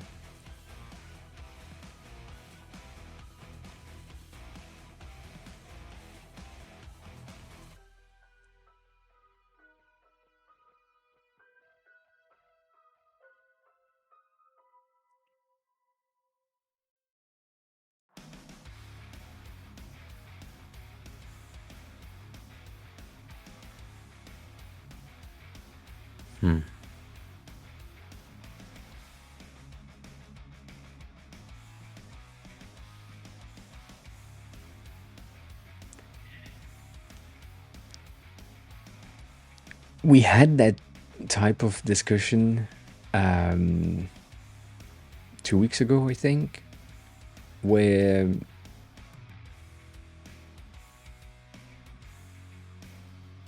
I don't know how to start. Like, there is no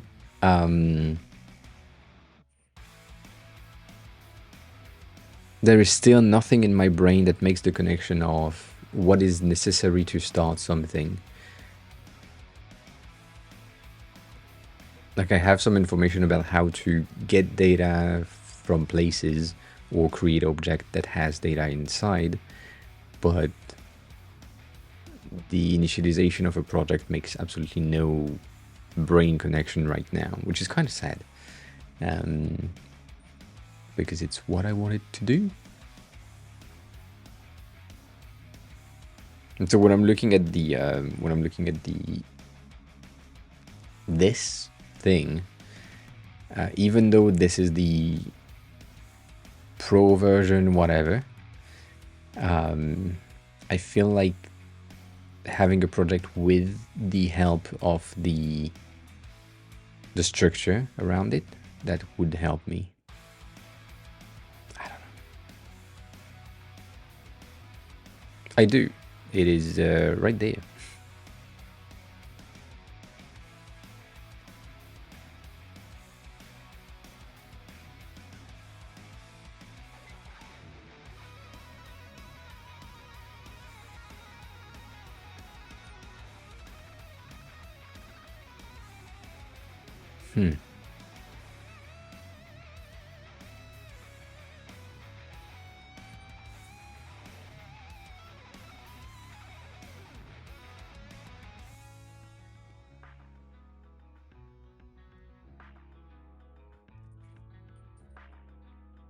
Yeah, I don't know.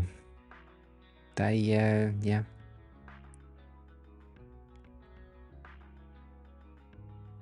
Debatable.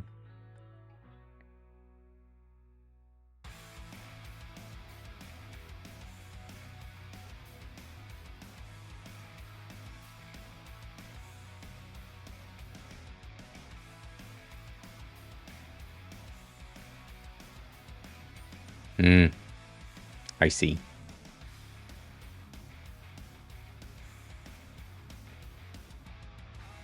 I do. Oh, you mean the design of this website? This one? It's on the brutalist side, but it's not well made. I also don't remember if I'm zoomed in or not. I am. I was. There are some misalignment here and there, but overall it's pretty nice.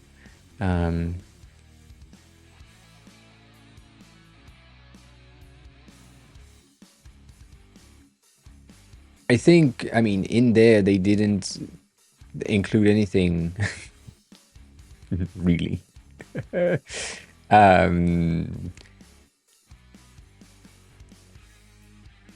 Maybe there is like another one that is free now. Maybe I can do that. Learn React or TypeScript, because TypeScript is what I need for Figma.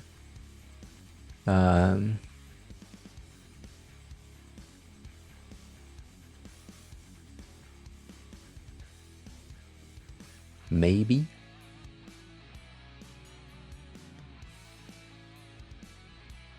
I also want a course about Git. I need that at some point. I need to be able to understand what Git is and how it works. And I know that there are like YouTube video about it. Once again, I'm not watching YouTube videos on stream. That's not a thing in here. But yeah, the thing that I need to understand. All of these things are free. So you know what? Let's just for the sake of TypeScripting, I can take a look at this one. They say 10 hours, but maybe if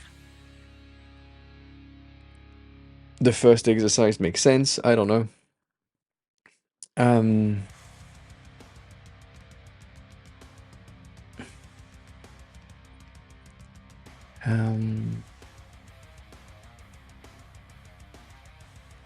And they're like, why? I didn't read shit.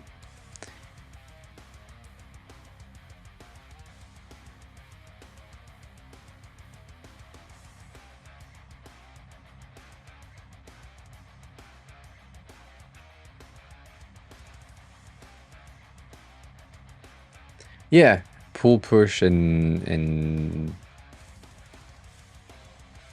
merge, I think. Clone, maybe?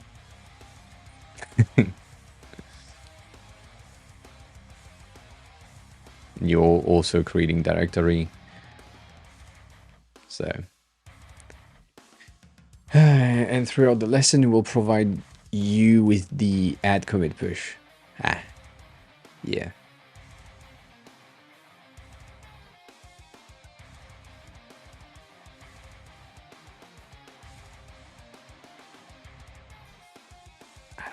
I have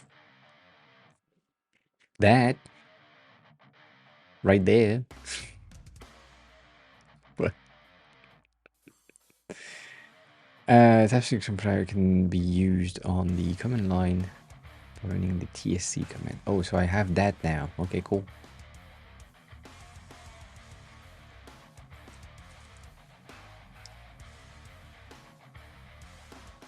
Mm-hmm. I don't think I like this.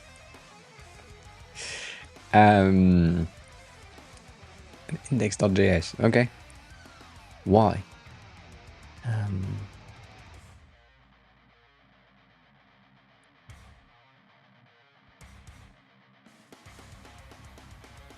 The thing is, ls will not really give me anything, but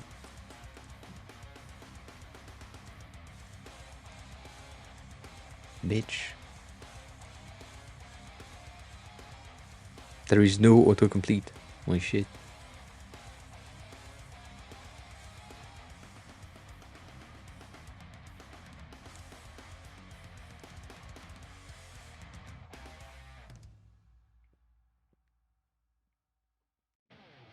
Mm-hmm. All right.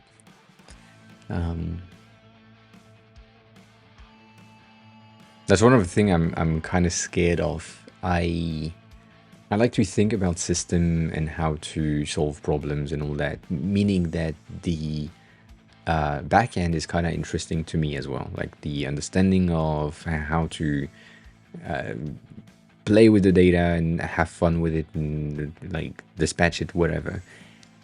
However, I'm a designer. So yeah, the main reason being like someone who has like a massive amount of design experience, going into front end makes kind of more sense than going into back end. Otherwise, I would have like back end dashboard that will look cool, but that's not the point. To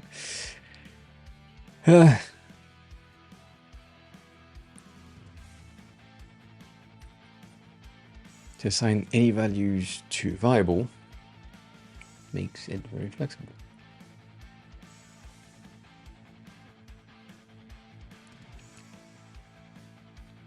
With an initial value, the variable can never be reassigned. Okay, cool. So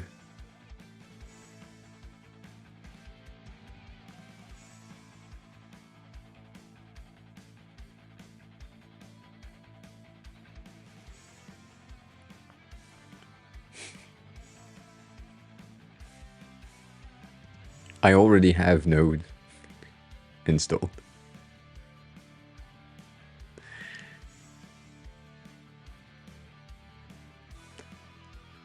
I think.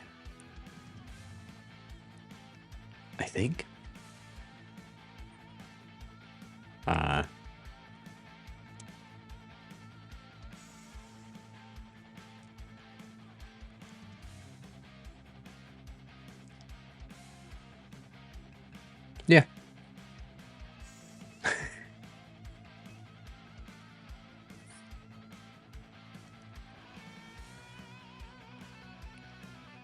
I do. One of the weird thing that happens is because I've been trying to learn code for so long. Been installing like a lot of shit, even though I changed computer multiple times, but like just transferring data from one to the other. It also transfer the packages and all that shit. There is a ton of shit that have been installed into my computer that are great for dev, but I have no understanding of how they work. So, yeah.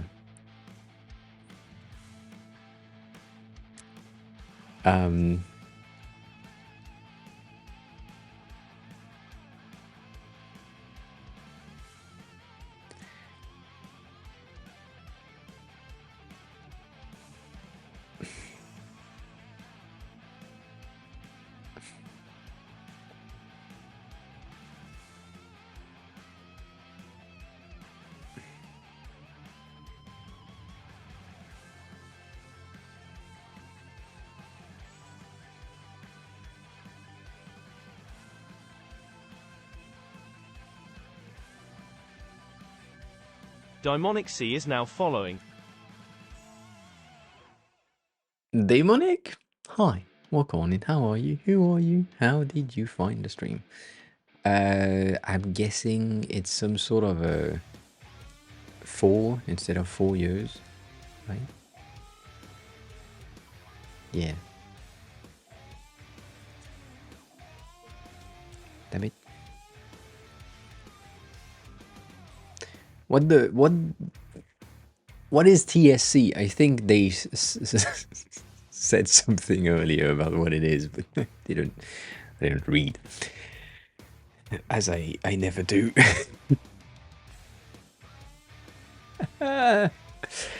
Oh shit.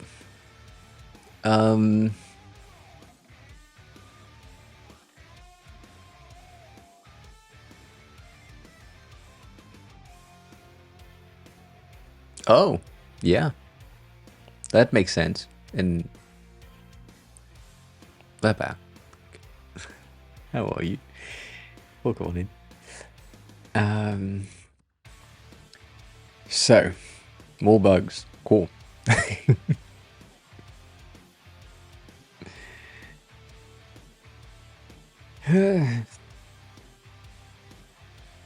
Shit.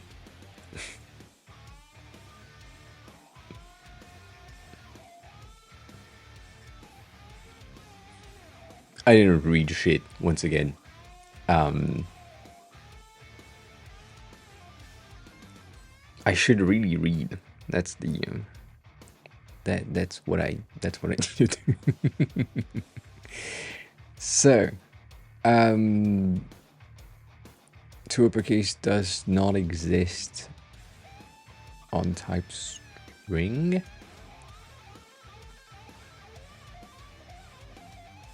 Oh. It's cool that they are telling me shit like that. That's useful. But then length does not exist on type string dot length. What?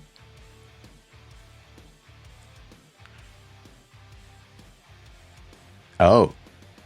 You mean dyslexia to the max. Alright, cool. Oh yeah, that's gonna be hard.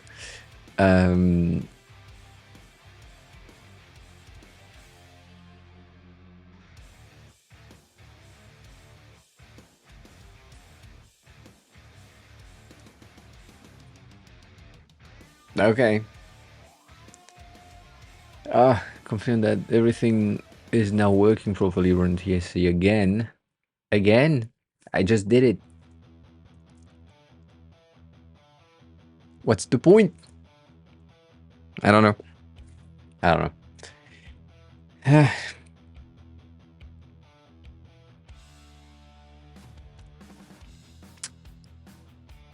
See, that's the issue that I have right now.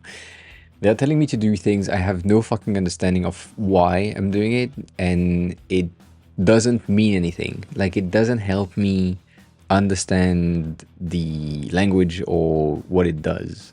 the TSC, or the TypeScript compiler command, I would say, is useful to see if the code compiles and work, I'm guessing. But that should have been more cleanly understood in the previous exercises. I don't know. Maybe it's because I didn't read shit. That fair point. But you know, I don't know. There are some places where TypeScript will not try to infer what type something is. To infer what type something is. Okay. It's clear without being assigned initial value. In situations where it is able to infer type, TypeScript will consider viable to be any type. Cool. I think we have React. I think.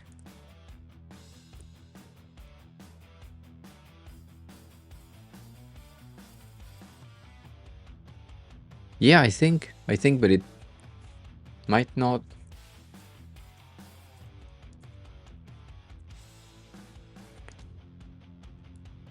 It wasn't.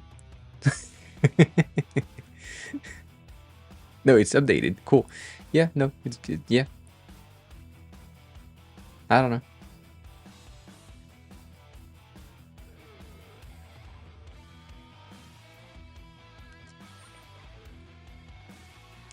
I don't think it is. Brian, hi, welcome.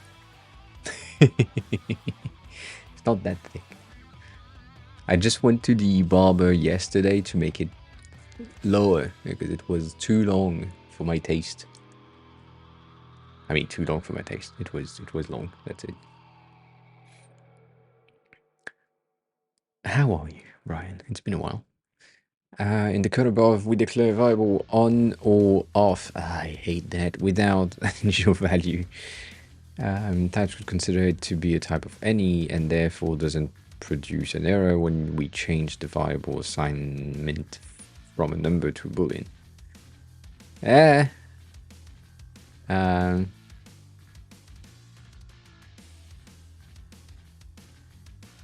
Oh, I don't know what it should be. I just typed install React just to check, but also it wasn't like it should be in PM update because I need to update shit, but can't do that.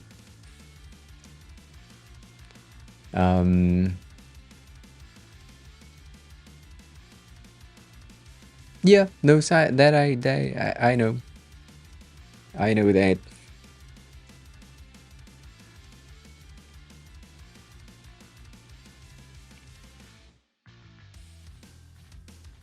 I don't see the point. Is the point speed? Is maybe the thing that I should have done was read the first that.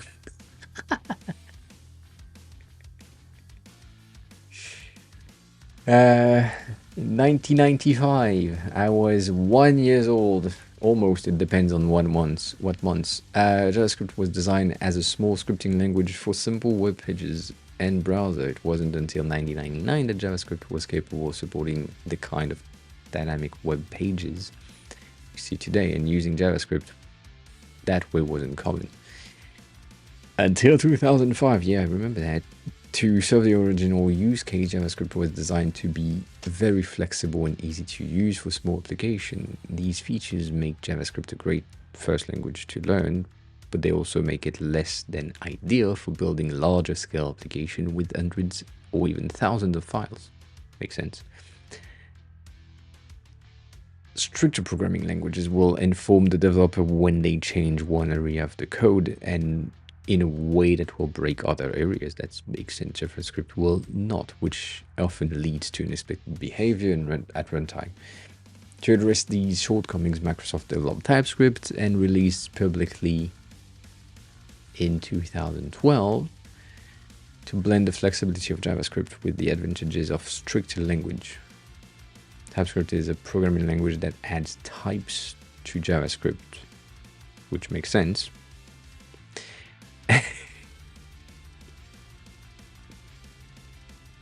Thank you for the zoom, I appreciate it. Still not centered, but that's fine.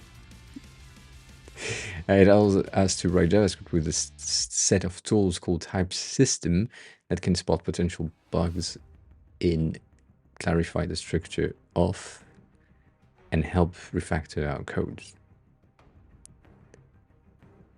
In addition, TypeScript added new JavaScript language features such as arrow functions and classes years before they were added to JavaScript officially. Interesting. TypeScript is one of the most loved languages, maybe, from open source projects such as Angular and Webpack to larger scale development as Amazon Google. Okay, that doesn't give me shit. So from what I understand, it's basically just a constraint-based language to help me not make mistake in my JS files.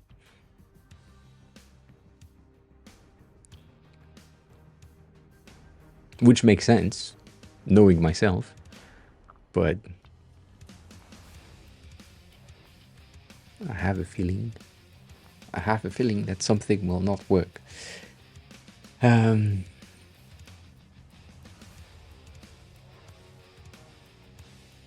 Danny, you was referring to me as speaking. I feel like the description is not great.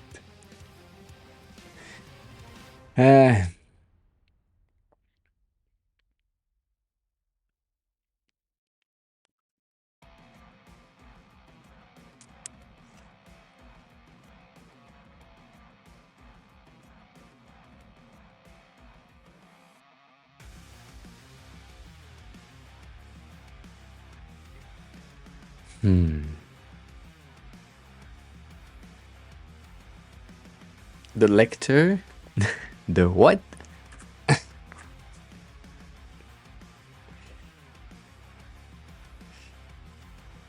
Dota, hi, welcome on in. How are you?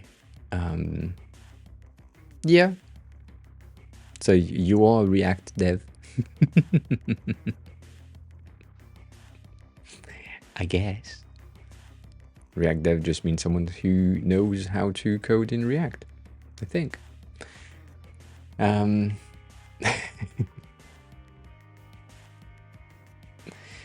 mean, the tone was the one that I choose to read, and I can't read because dyslexia is hard.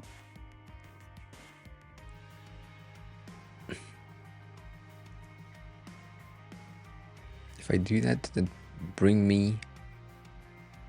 Oh yeah, that's neat. All right, cool. Let's do that. Let's pin that. Framer dev is basically someone who dev in Framer. And Framer is a no-code tool that helps you to build things like these. Mom? This is a website that has been built entirely in Framer, and all these tiny interactions and shit that I've done have been made inside of Framer.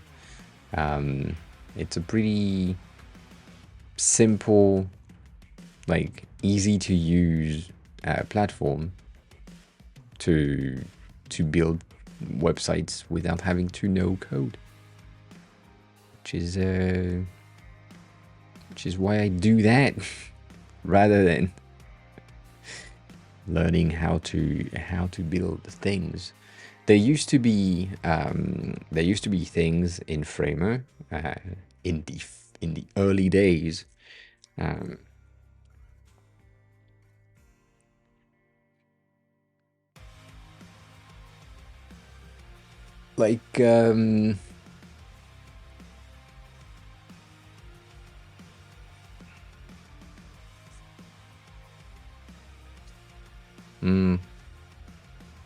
Release, maybe?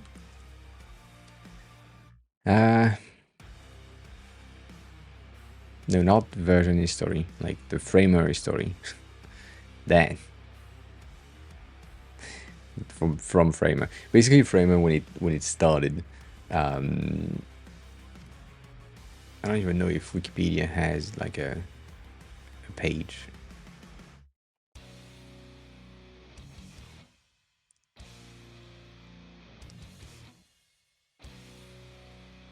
Hmm. Hmm. Not even. Not that. Anyways, Framer used to be an app that helped you as a designer to build a React component. That was the first version as far as I remember. And then from there, they moved into, I mean, they realized that it didn't really work for the designers at the time, which was around 2016, 15, a long time ago. And from there, they changed to we are a design tool because Figma was just starting and Sketch was kind of booming at the time. And so they decided to do something that had the build only of design and then the ability to see code if needed. And then that didn't take off and they changed something again and they changed their name to Framer X, where they decided to be React Native builder, I think. And then that didn't take off either, so they decided to build something new called Framer Site. And that worked, and then they renamed Framer Site into Framer, and now Framer is just building websites. So, yeah, that's a lot.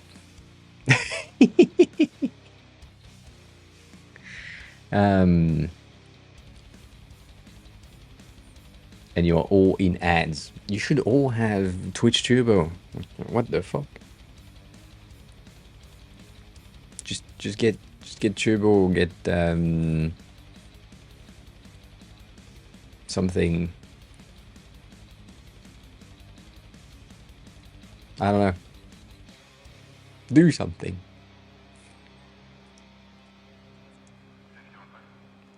I should have a timer for that. I should have a button on my stream deck to tell you to get Turbo.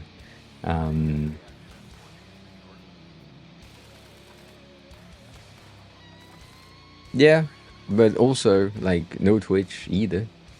So,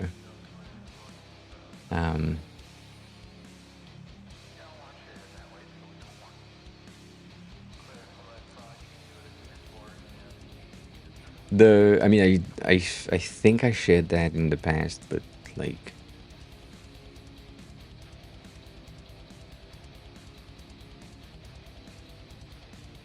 what is this? That?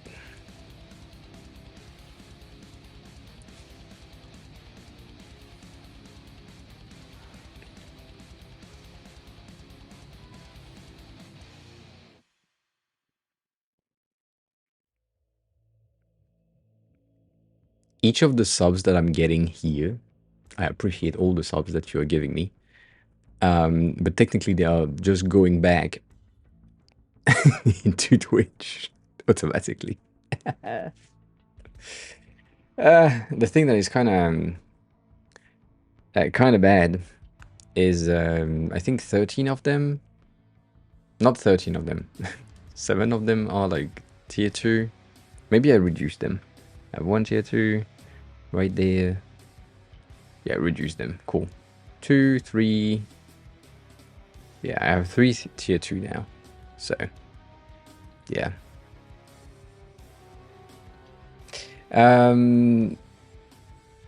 It doesn't give you code per se, but it gives you the ability to code.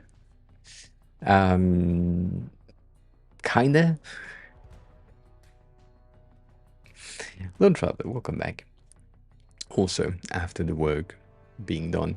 So, like if I'm taking this thing, it has some code overrides right there. And so it give me the ability to build something in React, that kind of makes sense. Whatever, I don't know exactly how it works, but kind of does. But most of the building system, except here because you can't see shit, most of the building system is just like a visual thing. That makes sense. This is Framer. Yes, this entire section is Framer, and the code is from Framer. Like these codes, like yeah, because we can't have stroke around text, so had to do that. It really depends on what you're trying to do. I think this one is the one that has the most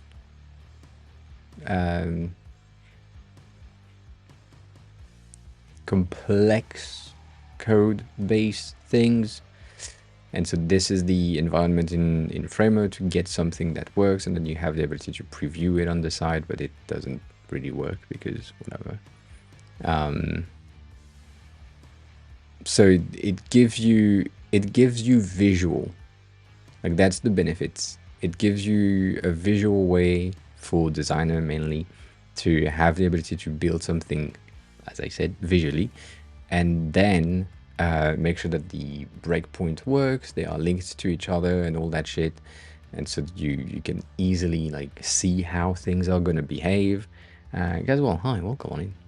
And so when that is published, you get that, and it's good, and it works.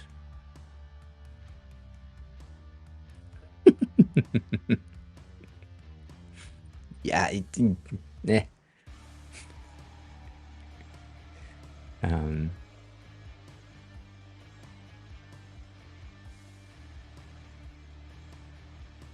Danny, that is a nice tagline. I do like it. I appreciate that as well.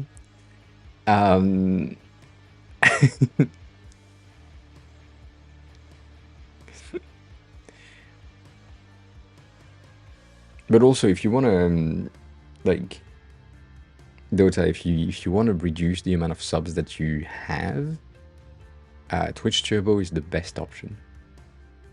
Like, you don't contribute directly to the streamer, me neither, right? But you don't get ads anywhere, and that's pretty good.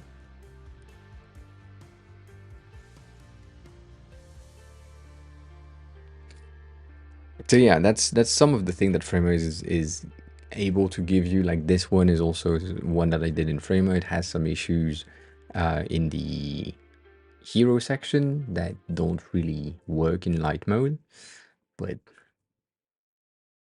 it's still there. And all of that is basically just Framer spitting out code. And probably not clean.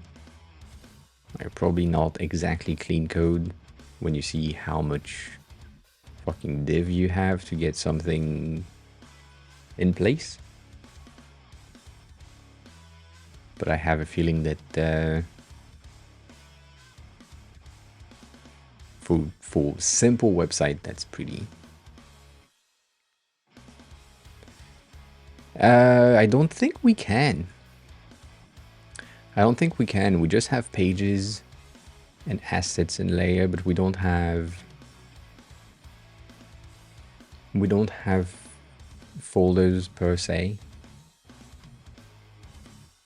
And I don't think we can export. Let me check. Yeah, no, we can't. I was about to say maybe we can export the code directly, but no, we can't. Can't do that.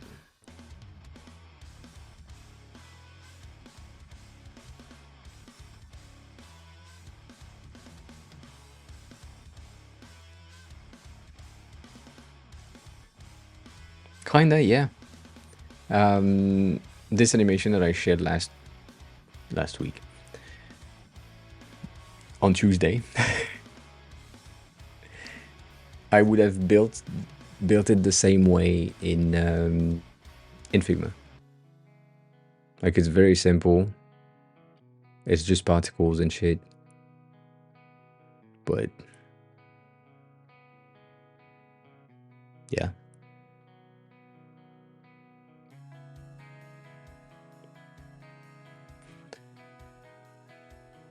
And when it comes to layout, you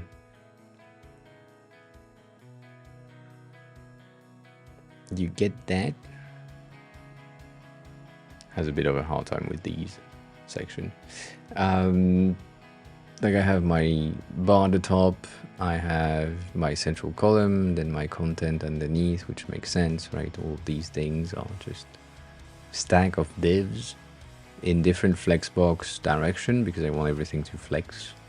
And sometimes we have too much, like we have too much sub elements, but like this one is the most bullshitty thing, but it kind of makes sense. Like, now that it's published, and because I can't see shit with the code override on these elements, I can't really delete some of the divs. I do feel like we should get rid of some of them. But yeah, that section at the top, for example, this is, everything is in absolute positioning, and it's the most messy shit that I've done, to be honest. Even this one that we had in the beginning had a better flexible thing, because the grid is a real grid. It's flex stacks everywhere, but it's a lot of them. So yeah. But yeah, the structure is similar. Like, if you know Figma or whatever other design tool that exists, it's really similar in terms of tools that are present and also behavior of the inspector. And then the folder, if you call that the folder, has the same thing. So this one or this one, I don't even know if we have like anything. This one is 100% of the frame it's in, yes, and this one is not.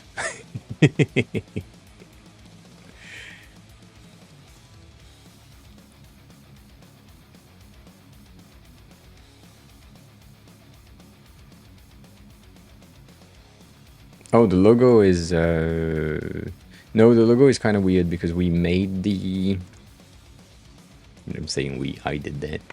I made it scale through the outside of the card, like just having the points of the M's to reach the border, but still going past.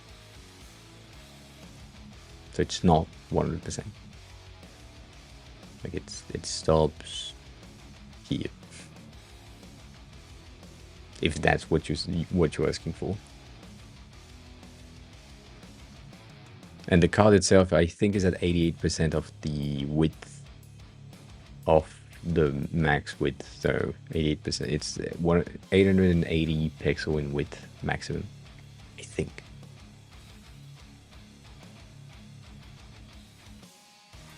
$72, my bad. 720.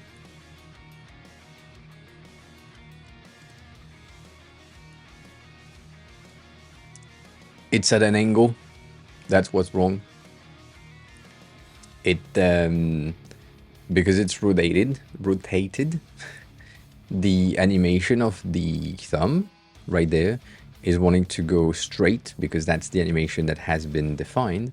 And so it's going straight, but then it figures that right there is not where it's supposed to go, so it's going back up. So that's why you have this. And then it's doing the same thing on the other side. And there is no way for me to fix that. It's the same thing here. You can't see it that much, but there is a subtle like thing. Yeah, it was the same thing on this one. If I made it to the side, I think I can show you that. If I do that, and then I start the animation, you probably have, I mean, I think I have too much of a, just go back just 8%. Cool. Let's see. You see the particle that just, you just see the angle and then makes no sense. So yeah, there is no code for that. That is a component. So technically what I need to do is I build the component in its primary state, and then I have the other state as a secondary state. And then I can create a tertiary state, which will be the pressed version. So while I'm pressing, we have something. And then we can also have like this one, which basically means when I'm clicking on this, it goes there. And when I'm clicking on this one, it goes back here. Technically, I could do a hover state for this one and just say while it's active, and I just want to have like a bit of a darker green to show that I'm hovering something. By just doing that, I can do that, and then on hover I have my darker option. So yeah. Oh, I didn't rotate. I just I used the stack. I used the stack like flex start and flex end technically, and then rotating is just like rotating with the rotation thing right there. So, or technically manually.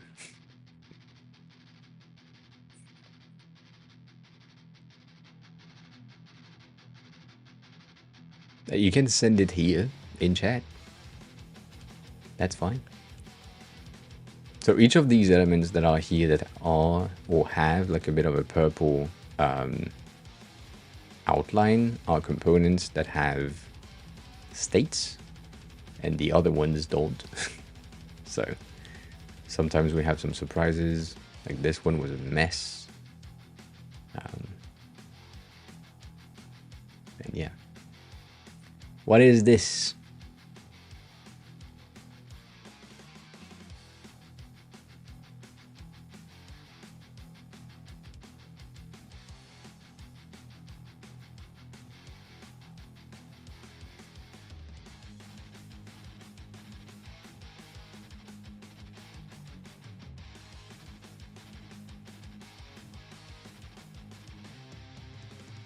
Nope.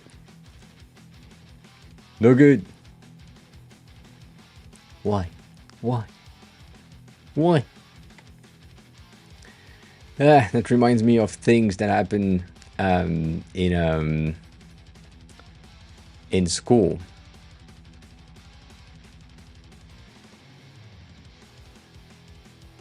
I had that same type of guy in my class that made a song and released it, and it was the same as this. Not good. It is basically using CSS rotation. Like all of these things are CSS values and align. I feel like, bitch, really.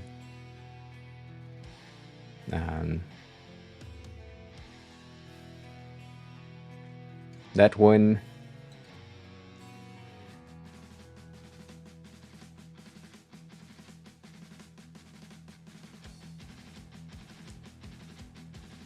Yeah, it's a transform on that. have a rotation on this one on top of things.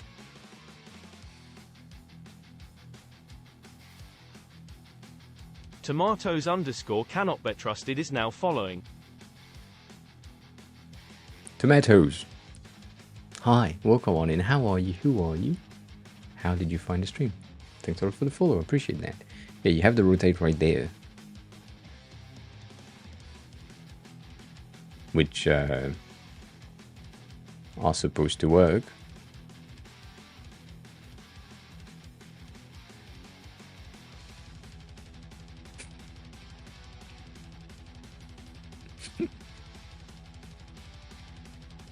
Right here. Ma!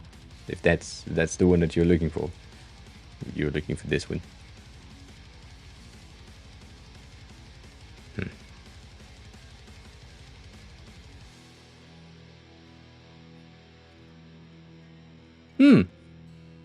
I'm not a dev yet. I'm a designer, but I'm learning dev, or at least I should. And today we finished the JavaScript course, the 100%. So claps to me, even though I feel like I learned nothing. I mean, I learned stuff, but I can't apply it yet. It still doesn't make sense.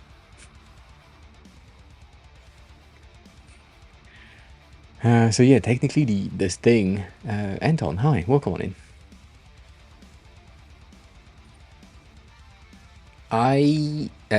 Denny, yes.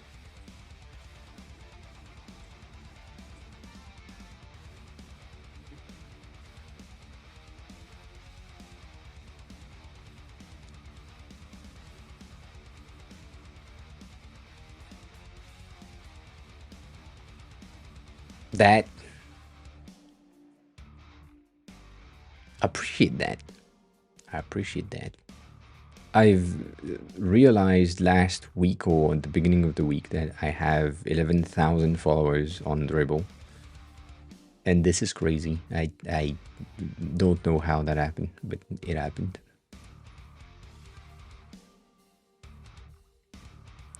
All right, so let me say things in a second once I reach the things that are interesting. So a lot of people are like pre-ordering this, and I will kill your entire family or something. I don't know. Just I'm clicking on an image to see shit. I'm not clicking on an image to not do that. Bitch. I just want to zoom on that shit. Not open the fucking... Anywho. $130 for a macro pad that is made for Figma. I get it. Right? Why not? But the thing that is pissing me off on that front mainly is you get 12 keys. Okay, so 12 keys is fine.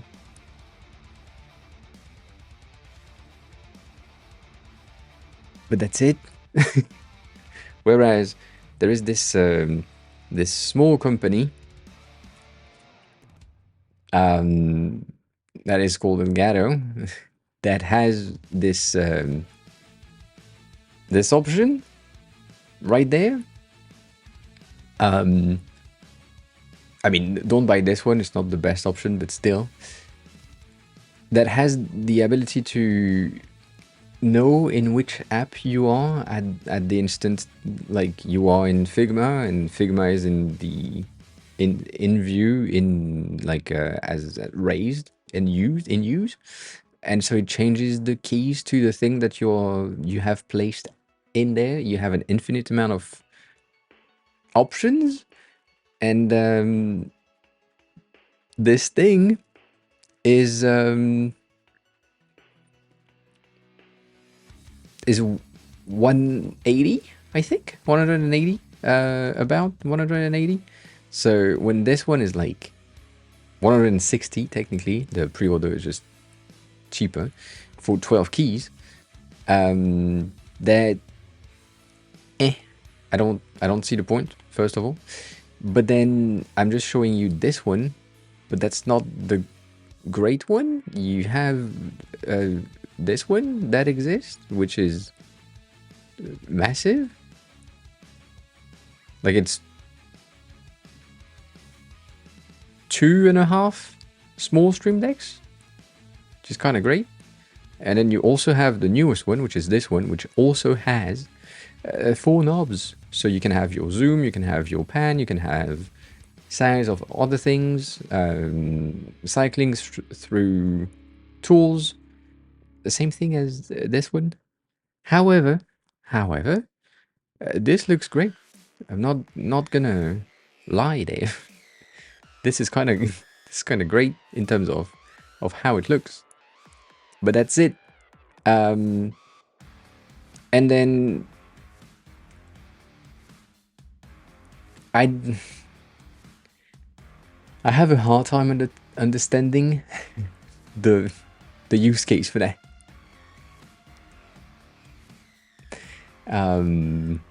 And yeah, Lone Traveler, yes, 100%. The Razer mouse was like things on the side. I get it. It's doing the same shit. Work louder as a general thing. We close that. Right, this company on its own is pretty good. Like the keyboards that they are building and the quality of the work that they are doing is great. I like their content in a general sense.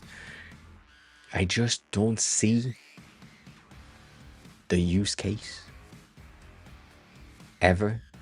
Like,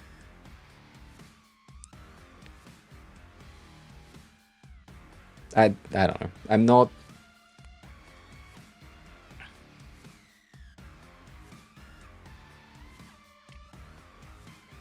I'm not a macro type of person. The only reason why I have a Stream Deck is because I need to be able to change scene.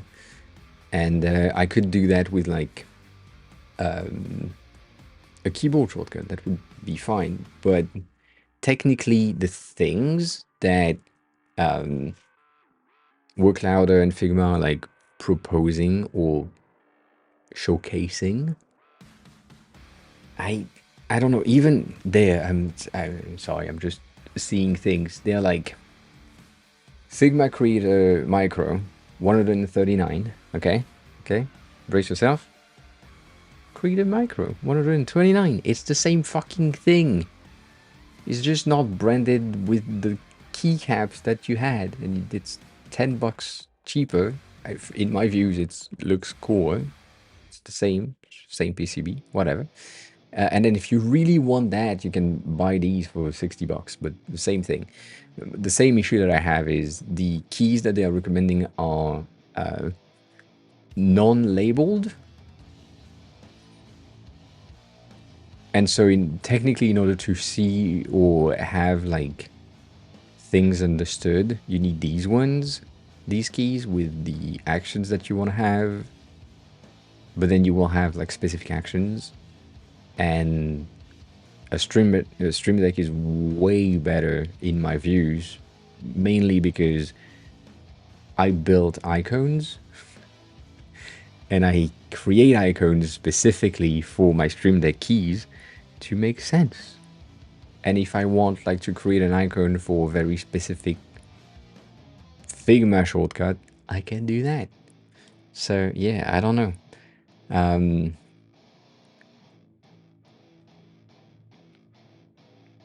Like it feels weird to me to say we'll have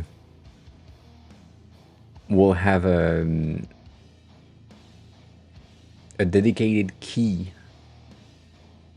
to go on the text tool, which is the T on your keyboard, or we have a dedicated key for the ellipse tool, which is the fucking O on your keyboard. You have a dedicated key to play the prototype, which is like shift space. They are not so far away. I don't know.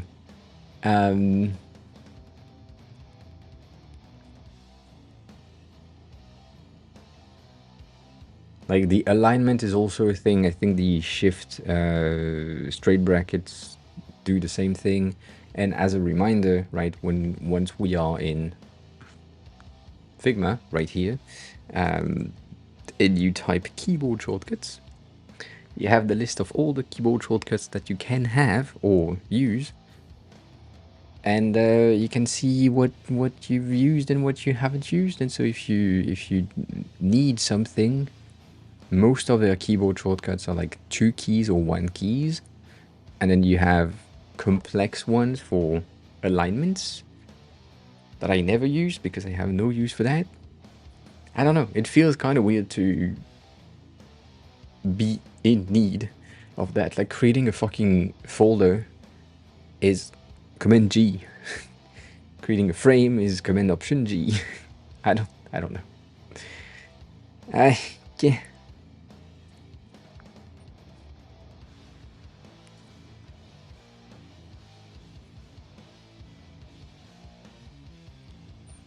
I don't think I agree with that. Like, if I'm building a design, right? If I'm building a design, I will probably type some text at some point. So the amount of travel from my keyboard right here, and my mouse right here will be the same. And if I have like a numpad or something next to my keyboard that I need to reach to click P, like this is the fucking pen tool. Like it's P. The pencil is P. The line is L. The arrows is, I don't think it's A, I think it's Shift L. The comments are C. That is V. The frame is F. Like you have all of these on your keyboards. And so when you are typing text and building a design, you have all of your thingies on your keyboard. I don't know. It feels weird. It feels weird to me to build it looks cool. That's it. Like that's great, but I don't see the point.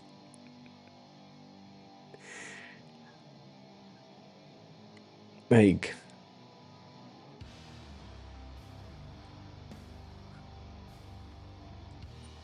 right? No tools. Okay, I want to create. I want to click on that tool. I press F. I have a frame. Cool, done. I want to create a rectangle. I press R, which is right above. That's good. I want to do some pen tool. I have my pen tool. Cool, we good. I want to do some text. I press T, and I have my text. X02, hi, welcome on in.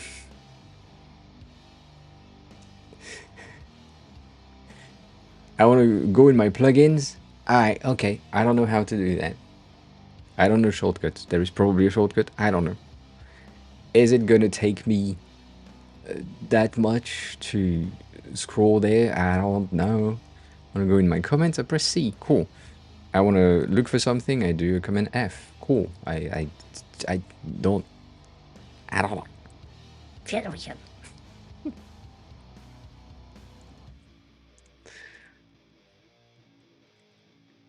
But go to hi, welcome on in. Shift I is not this one. Shift I is the components. This is more plugins, or maybe I'm making a mistake. But yeah, it's kind of the same. Yes. So I don't know.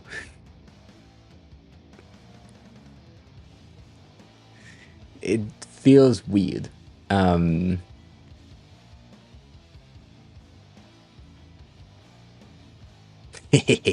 This is isn't that the Stargate keyboard? Isn't that the Stargate Atlantis keyboard thing that they used? I had one of my Minority Report. Yes, so it seems more fitting. Yes, my dentist used to have a glass keyboard things. Is it Tony Stark keyboard?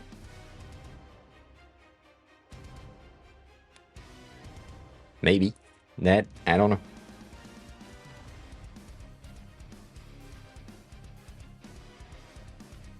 So yeah, all that to say, I do feel like Denny, as you said, it's a bit of a cash grab. It will work as a cash grab for sure. But it looks great. The build quality is probably gonna be amazing. The feel of the keys is gonna be great. The RGB inside of the PCB and the diffusion layer is great. All that great. We good. But if it's a macro pad, I would rather have a Stream Deck types of keys in one of their build, like getting that form factors with LCD keys would be amazing. Like if you have the ability to remap these things with the Stream Deck keys, that would be great. Like, give me that. That I see the point. But eh, right now, I don't know.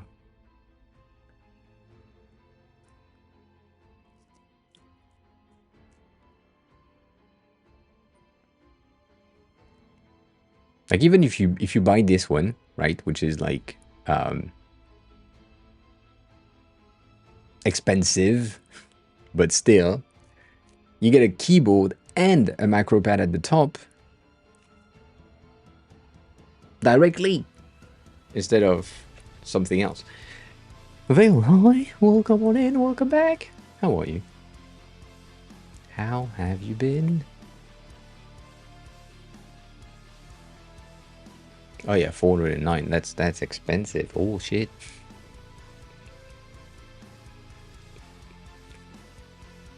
I don't know, it feels. But this looks sick.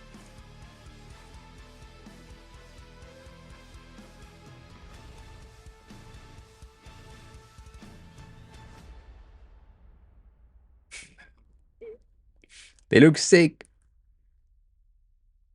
But I wouldn't.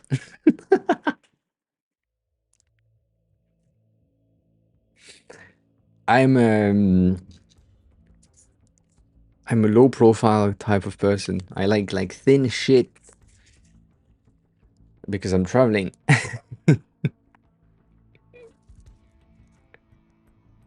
It's not, they are knobs. They are knobs for like volume or zoom or other actions, but if you think about it, what do you use knobs for? Nothing.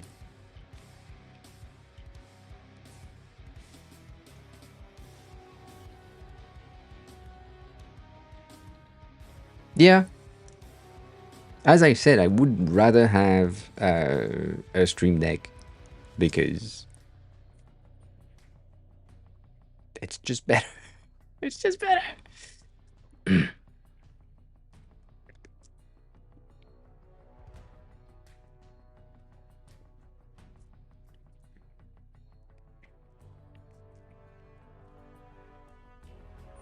Can have that, and then you can also put like a new plate. I think they have like plates.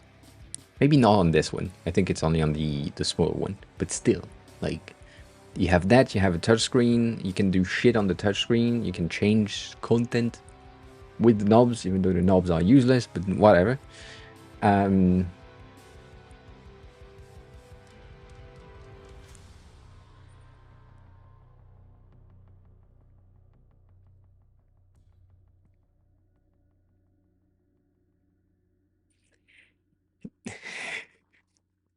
right, I'm gonna say something.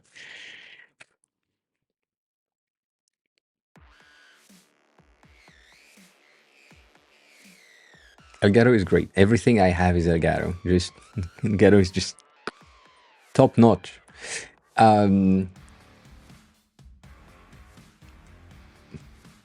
Clients that are annoying will pay you by the hour.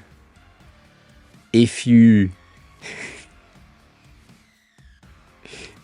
Mozart the shit out of Figma, you're extremely efficient, and something that would have taken you an hour would take you 45 minutes, and you get paid less because you're too efficient. Think about it. Think about it.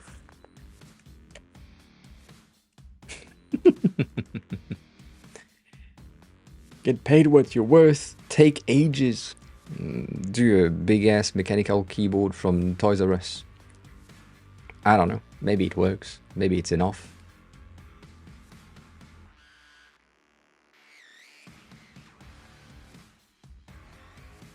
It would still be an hourly rate, but like if you think about it, and you gain 15 minutes, right?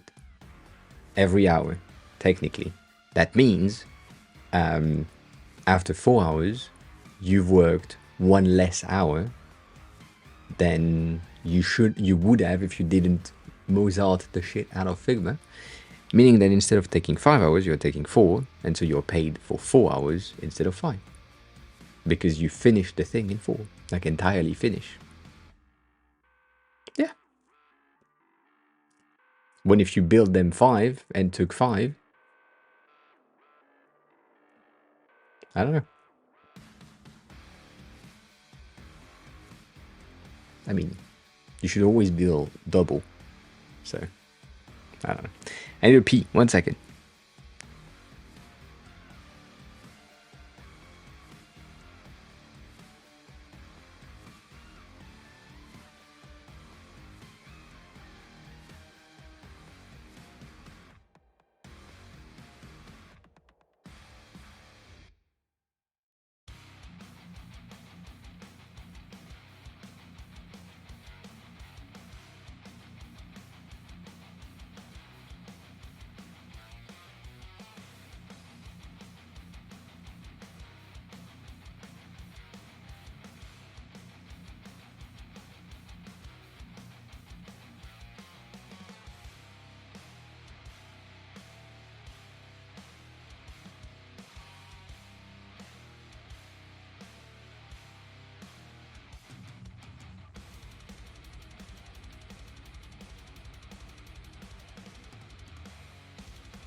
Alright. If you take 4 and bill 5, then your client that is paying hourly will tell you, oh, but you take 4 hours. Meaning that you need to send things after 5 hours. You need to plan when you send things. What a mess. What a mess.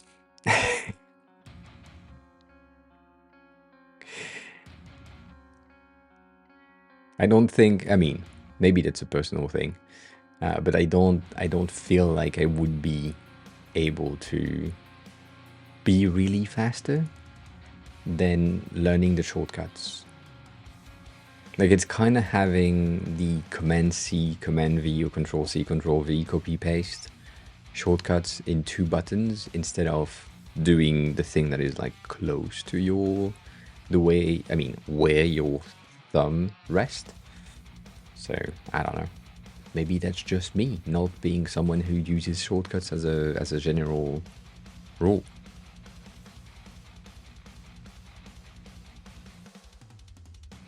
Yeah, no, that's true.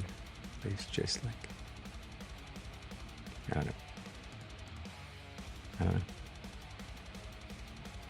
One of the things I like about the Elgato one, though, is the fact that you have pages and just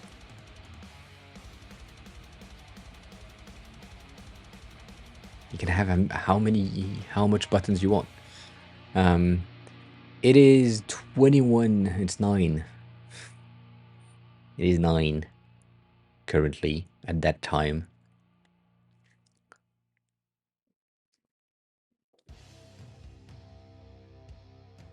Oh shit! I forgot that. My building in France has squatters. The fun part is every time I'm there, I don't have squatters. Every time I'm not there, every time I'm in Japan, we have squatters in the building. This is crazy, but yeah, it's kind of weird, and then people are just freaking out for no reason. I don't know. I don't know.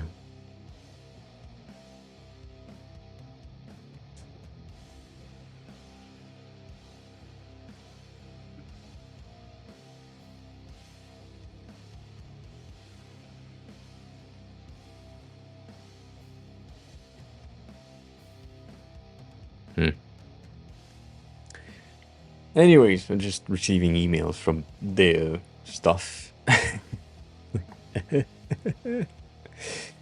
I think my sister wouldn't be able to like get the badge by tomorrow because she doesn't live there.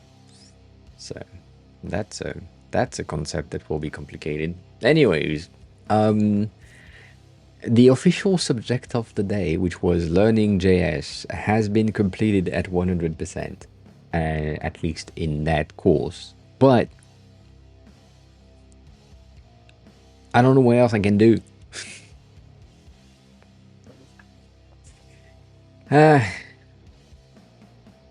Maybe I need to understand how to use VS Code. It feels like no. It feels like no. We have organized VS Code already, like made sure that it made sense to me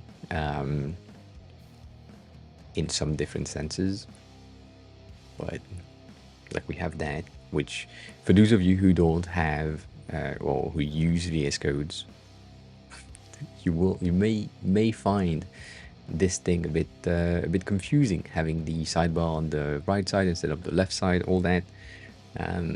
Yeah. Lacoste, hi, welcome on in. Well, an arrow function is an anonymous function, as far as I remember, or an instant anonymous function that can only be used inside of the object, and I mean in the scope of the object or the variable that it's used in. So you cannot reuse it elsewhere, as far as I remember. I'm probably wrong, but yeah.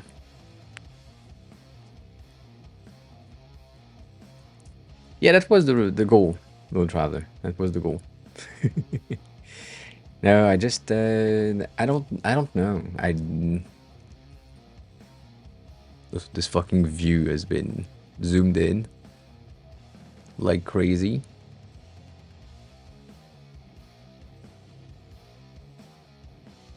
Yeah, no, you can save it in the variable and reuse it, but you can reuse as a recursion, I think. You can reuse, you cannot reuse that arrow function specifically. Like it's just dependent on the scope. You cannot call for that arrow function somewhere else. You need to call the function or the variable somewhere else. Right? That's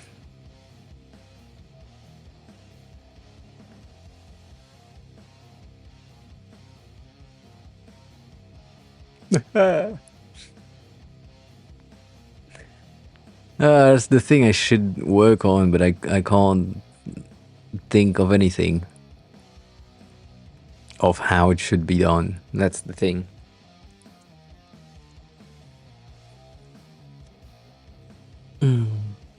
We've done something, by the way, in the Figma file, right there. Let's see, can I find this? Can I find this? I feel like I should have a file somewhere that is named like Figma plugin or something like this. I don't read books, mainly because my brain doesn't allow me to.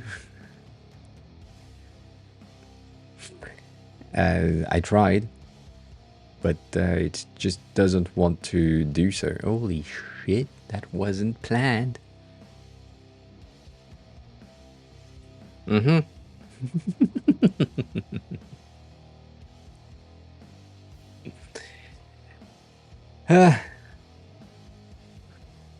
Yeah, I mean, we did that at some point to kind of understand what I should do, but like, these are things like that's where I had a breakdown last time. The understanding API, not in my skills. The getting data from somewhere else that is not in the, like in direct line of sight of the file that I'm working on, not in my skills. And so that's what I was talking about earlier. I feel like I'm missing some construct data in my head and understanding of how I can access outside data, play with API when needed, which I'm guessing it's one of the way of getting outside data.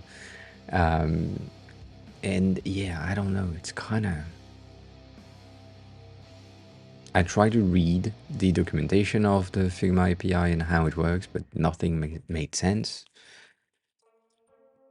I don't think it would make sense now because I can't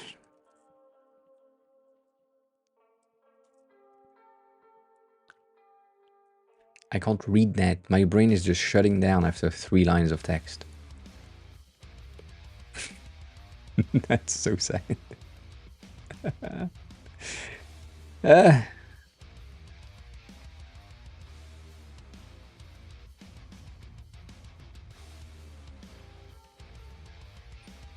Like technically the thing that I need is the team library, which is not exactly the team library. And then the collections of the styles and the variables, but I don't get it.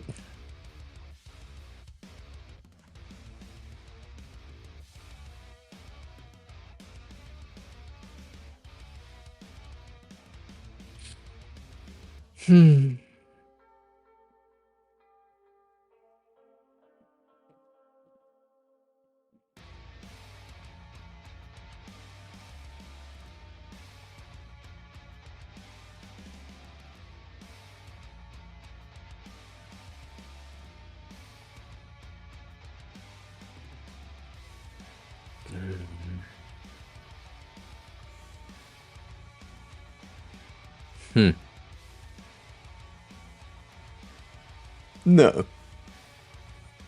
I'm not a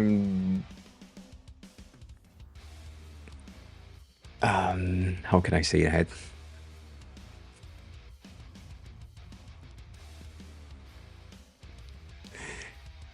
I'm not a festivities related person. Let's say that. Um, I grew up in an environment that had festivities, but each of the festivities activities ended up in sad memories. So I don't celebrate anything.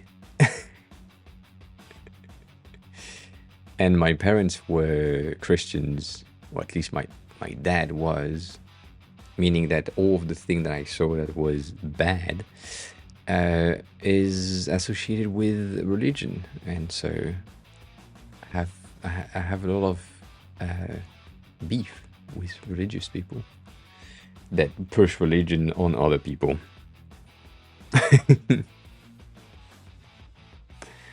But yeah, other than that,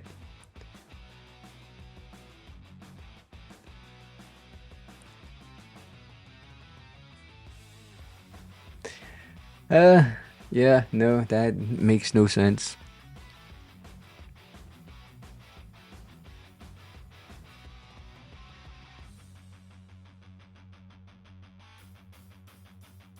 The main religion here is... Oh, that's a good question. I think it's Buddhist? No. No.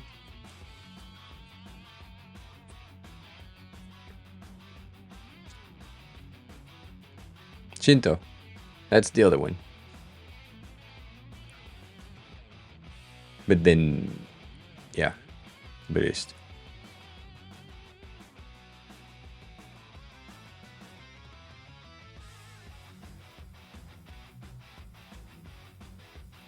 These numbers don't work.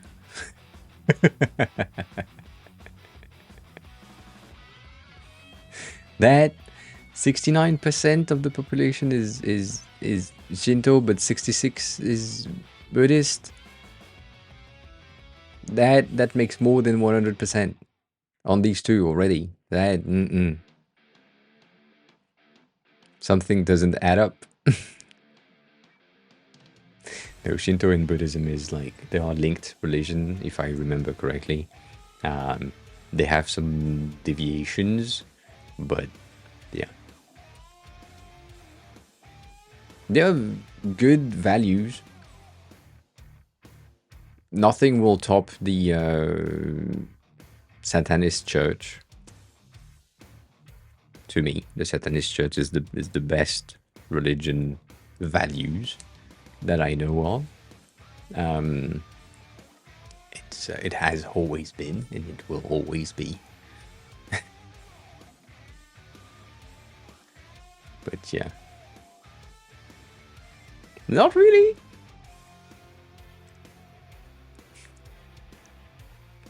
I'm not a really religious person. I believe in facts and things I know. That's it. As long as I don't know, I don't believe anything.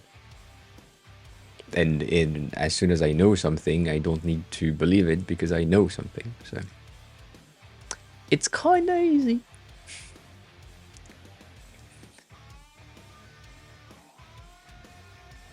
Yeah, that...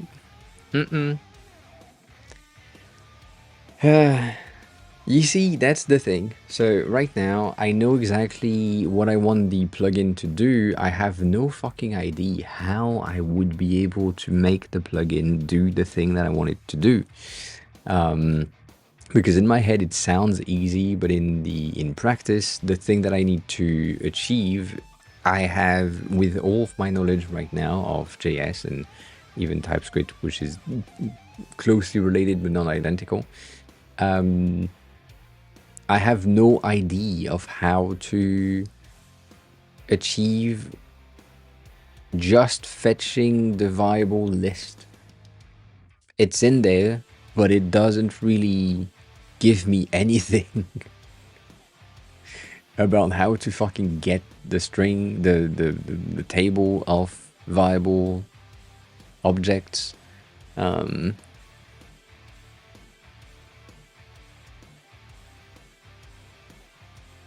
Yeah.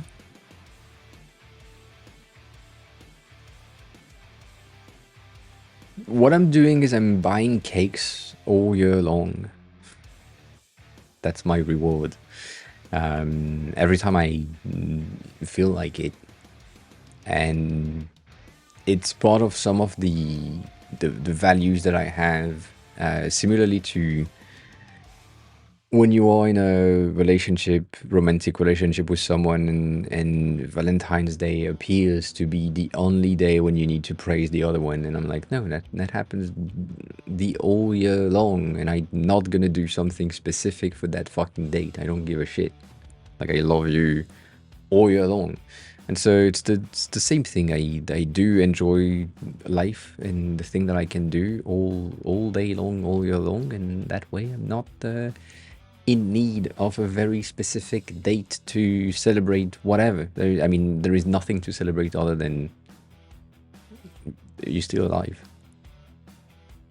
So, and that happens every hours of the day, which is pretty good. Which I think I shared that.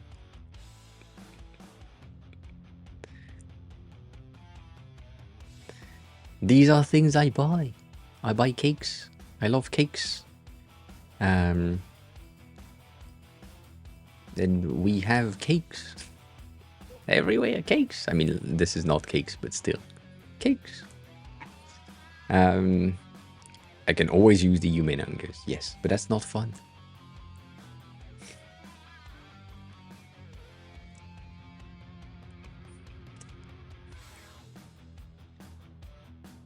Yeah, just do the thing that you want to do at the moment you think about it. That's my that's my best advice to myself that I've been giving to myself for the longest time.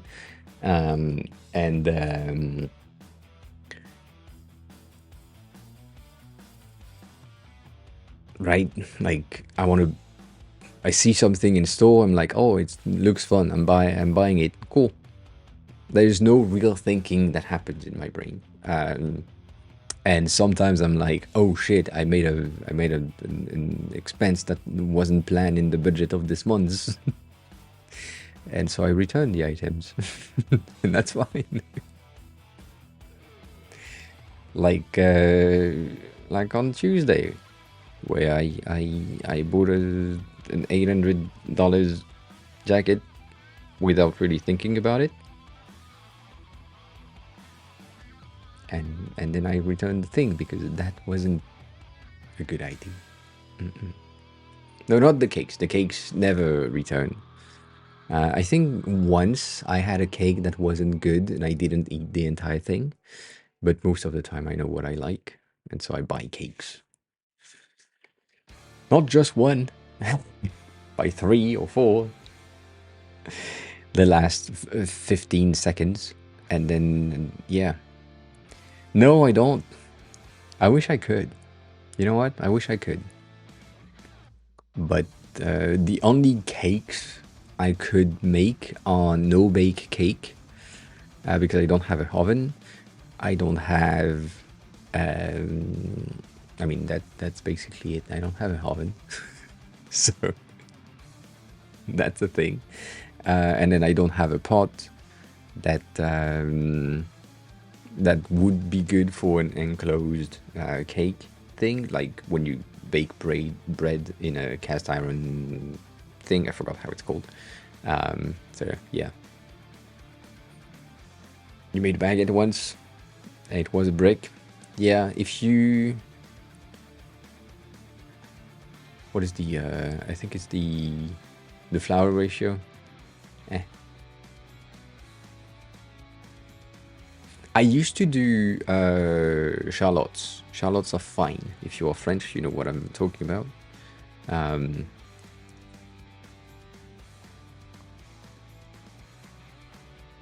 these bitches right there, because these are easy as fuck and they're great. It's just like it's just cream and biscuits. These are great. Bitch, what the fuck? But I used to do that with different types of fruits. I did a lot of pears, a lot of pineapples, which is kind of counterintuitive with the acidity of the pineapples and the cream. The thing falls flat really fast, so you need to eat everything really fast. But yeah, I do that. No, you don't need a mold. You just need like a big bowl. Like if you want it to stand this way, yes. But you can have domes with a salad bowl. That's good enough.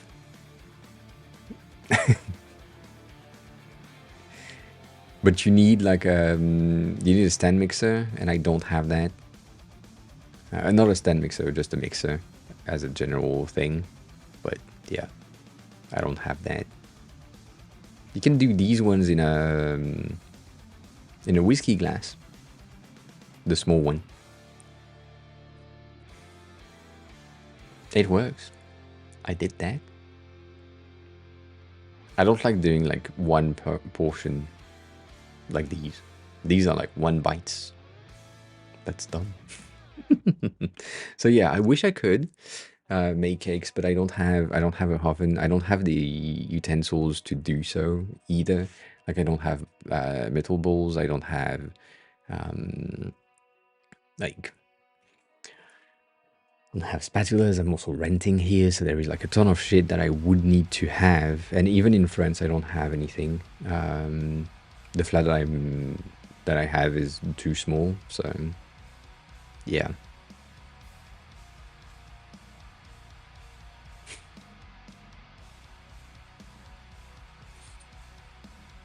And then the other cake that is like optional is cheesecake, because you can have no bake cheesecake that are pretty easy to do, but they are the fattest thing you can build. And no, I'm not gonna just eat cheesecake every day. It's not a thing.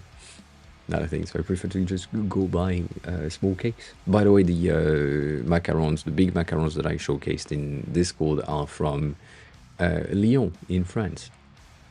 I mean, they are not made there and then sent by plane, but still, it's the bakery of French cake maker. I don't know how, pâtissier maybe, whatever. Because I don't have a fucking oven. If I had an oven, focaccia would be amazing. That would make me fat, for sure. But yeah, I think the only one that I could potentially do is tortillas, because you can do that in a pan, and I have a pan. So making tortillas would be okay. Making naan bread, potentially, because you can do that in a pan. The thing with naan bread is the amount of time that it takes to cook if you don't make the batter well. Not great. And also because I'm in fucking Japan and I have everything cheap when it comes to food. So if I want a naan bread with something, I go downstairs and there is this store that sell the thing for like, I don't know, $2 maybe.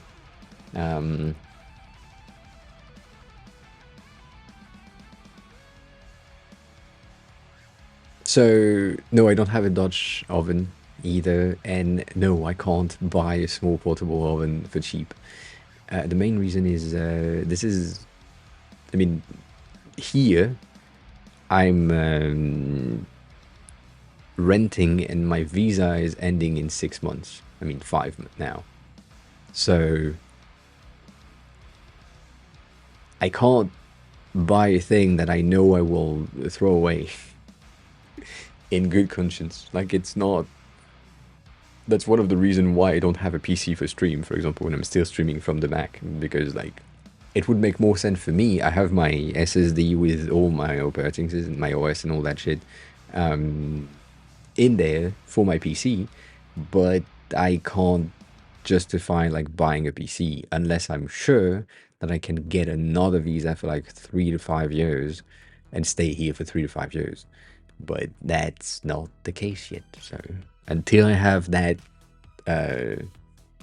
set up and defined, yeah.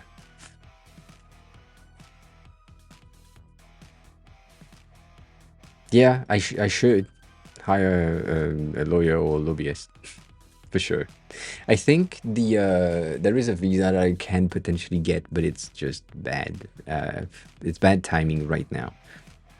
In order to get the visa, I need to have a certain amount of money in my bank account, and the longer I wait, the least money I have in my bank account, and then the least money I have in my bank account, the least probable I'm getting the visa. So, you know, all that. I need to move. I need to move really fast, really quickly, and choose something to do. I'm lazy. No, not lazy.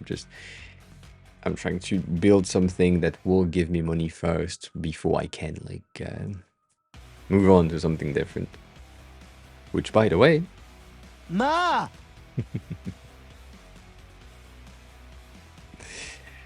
I don't want to. I don't want to go back. I said that last time when I was here and my visa was ending, and I was like, I don't want to go back either. I had to. And I came back. So yeah, there is a high probability of me going back, but I don't want to do that.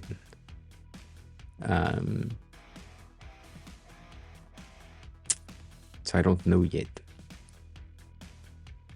I technically have 5 months to figure out too many things. So, yeah.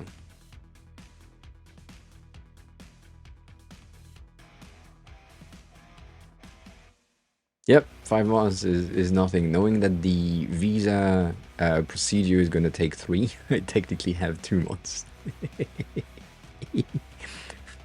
So, if you want to help, I have 2 months to make about 200k. And even prostitution wouldn't be that much in 2 months. I mean, I could, but that's a lot. Not against it, but that's a lot. In 2 months? Damn. Maybe.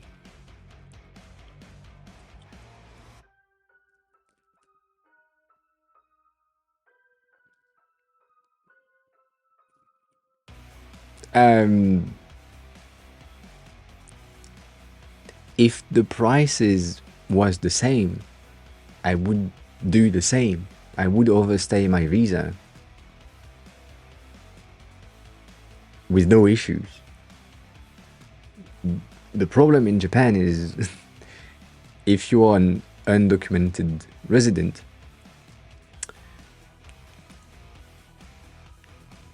the price is prison for 25 days at a time. And then when you end the 25 days, they put you back in prison for 25 days because you are undocumented. Still, because in the 25 days where you were in prison, you didn't do any like procedure to get your visa in order because you couldn't. So yeah, yeah, it's not great. So if it was $2, yeah, I would be fine. Yeah, you loop forever unless you ask for your home country to take you back. In which case, I think you can stay like in prison for like 3 months, and then that's the maximum that they can keep you. But yeah, but I don't want to go back. So I don't know. But also my rental here is ending in August. So next August I would be out of house as well. So it's not. It's just that I've been living there for 28 years and I don't like it. It's not that messed up. Like technically, France is great. I must say that, right? Yes, they do feed you in prison, but they feed you prison meals, which is not great. Anyways, French is great. If you are French, French is great. The insurance, the healthcare, all of that, great. The job security, great. The pay, not that great. I mean, it's worse here, so don't get me started. But the people are just not good.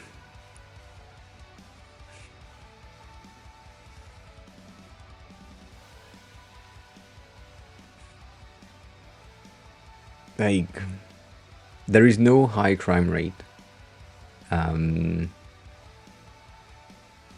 It's mostly the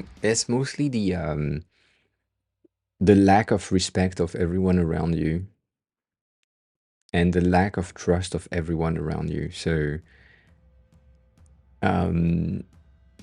it's not even bossy personality. It's like or maybe shit bossy personality. Like it's just bad. I mean,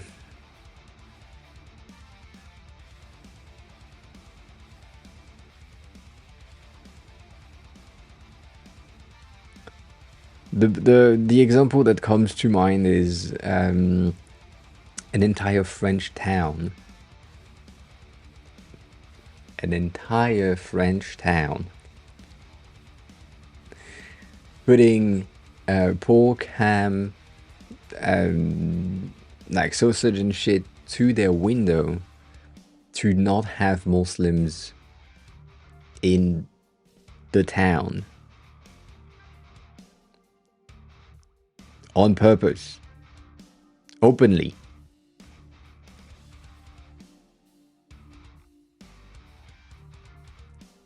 Why?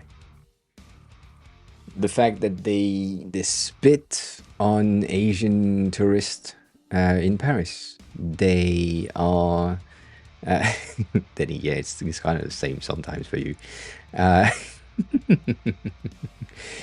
They, yeah, I don't know.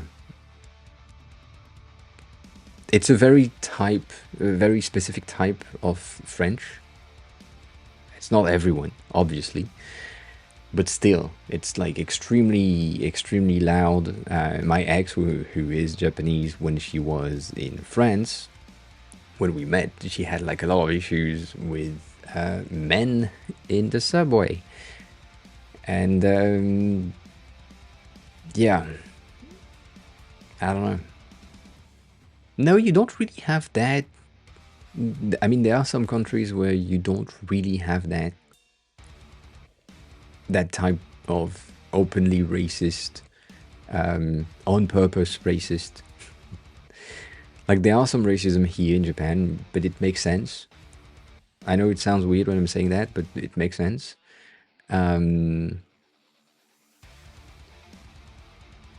Like Japan is a Japanese country. There is not a lot of foreigners and built different people.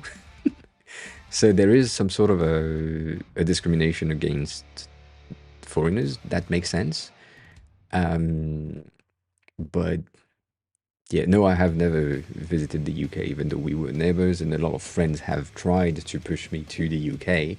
But no, never went above that. I mean, I prefer like Scandinavian countries like Norway, Sweden, all that. These are more where I would go if I need to move from Japan. Probably go to Sweden, to be honest. Sweden or Denmark. That's the highly probable locations. Because in Stockholm I can speak English and it's fine.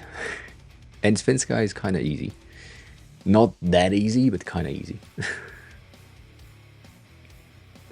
But yeah, no, in Japan you have some things that just are openly against tourists, which makes sense.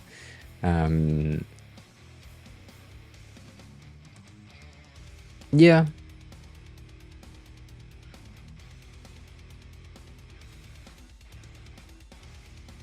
Yeah, I mean, then 100% for me is just here in Japan, I feel at peace. Like, um, it's a peaceful country if you play by the rules of the country, and I think it's kind of the same for most of the countries out there, except potentially the US, because whatever, but you know, mostly, uh, mostly good. Like if you go in the suburbs of any countries, you would be kind of chill as long as you speak the language and you behave like someone who lives there. There, you're good.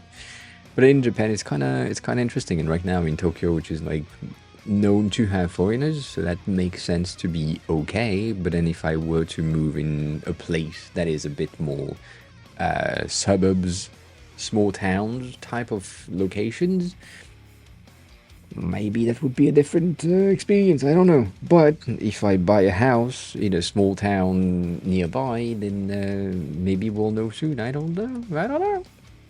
Um,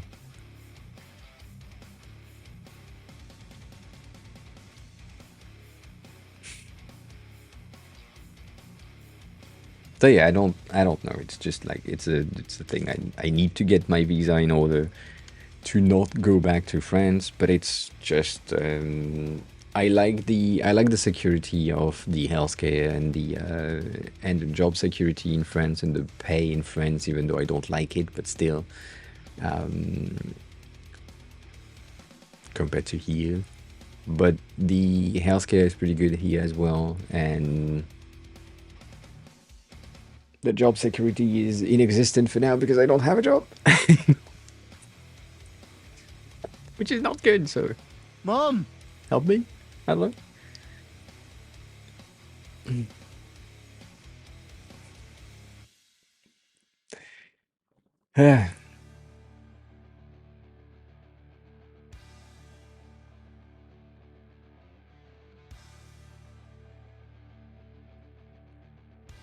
Yeah, I mean, if I get a client in the UK or a client in like the US, I mean, a client in the US would be pretty good because the amount of money they are uh, like kind of used to spend is crazy compared to other places.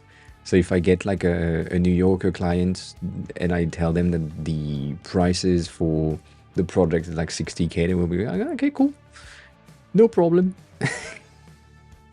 Whereas if I do that in France, they would be like, oh, it's more than 6K. Oh, I can't do that. So that's the thing. Um, but yeah. To get the visa, I need to either have a ton of cash, I mean, or savings, or a job that basically ensure that you will have money in your bank account in order to be able to potentially get a flight. That's the idea. Uh, like you need to be able to leave. Sadly. But yeah, no, that's basically the thing. And then the other, I mean, one of the reason that getting a visa here would be kind of complicated is because I do not want to have, I don't want to have a Japanese job. I want to have a freelancer, like foreign country job, preferably like UK, France, US, Canada, something like this. But living abroad, that's the idea. That's the plan. But yeah, a proof of income, kind of. A proof of savings. Basically, I need, I think, 200,000. Yeah, 200,000. 200k yen, which is kind of like 1.6, 1.4, something like this. In euros, but yeah. Yep. And obviously I have an account on Fiverr, Upwork, Contra, which you've seen in the chat multiple times already. I'm everywhere. Just I haven't finalized my business proposition, like business plan and all that, so it's kind of hard to market myself to people without having services that are available. Yeah, like that's also one of the options which I don't want to do, but I can move to Thailand for like 5 months. It's not an issue. As long as it's less than 6, I think I don't need to pay the resident tax. But I don't want to move to Thailand. It's one of these weird things where I don't know. I learned so much about speaking Japanese, the Japanese culture, what I need to do, how I need to behave, and all that, and I did that for almost 6 years now, and you're telling me that I need to forget everything kind of and move to something else and be lost again for like at least a year. I don't know. Actually, have a good rest of your day. Take care of yourself. Thanks for being here. I appreciate it. Nah, I don't care.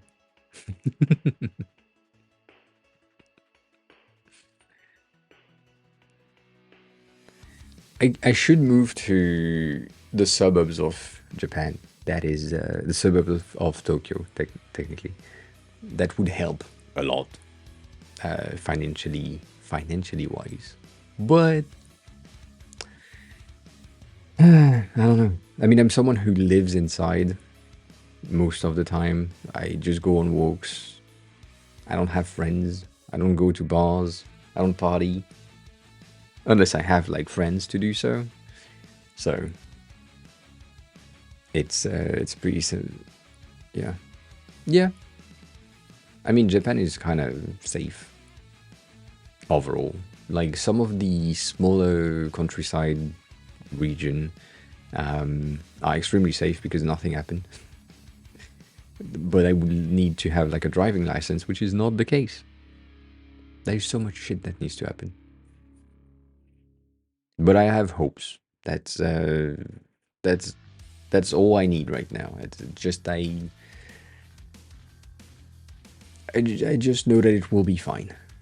And if it's not, I will just go back to France and it's fine. Would love to not do that, but I don't have a choice. Yeah.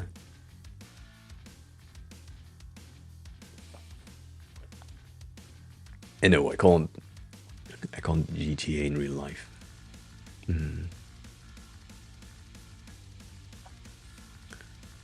No, Japan is pretty good overall. Like if you just look at where I am, which you can see it's there, but if you go like in Sendai or in Niigata, which is also pretty good. I mean, basically all of these things that are not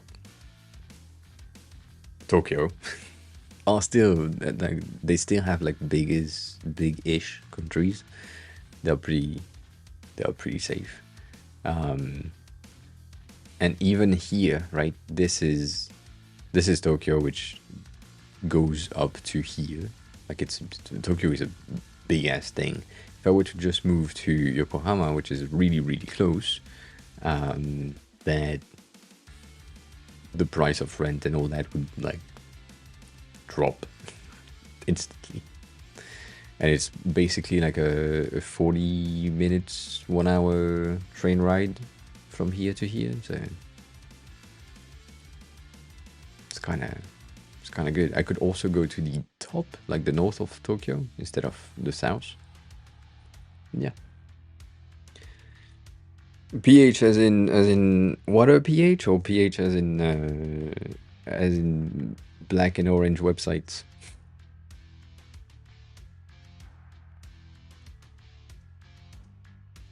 Or pH as in the Philippines?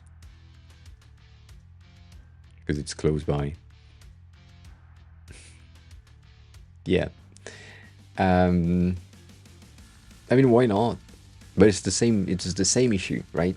I need to learn how to speak. I need to learn the culture, even though close but still different. I need to accommodate and learn where I could do things. It's fucking annoying. Whereas here, I know everything I need to know to sustain myself and do things that I want to do. So there is less mental pressure when I'm here. Because I know how to do shit. So, yeah.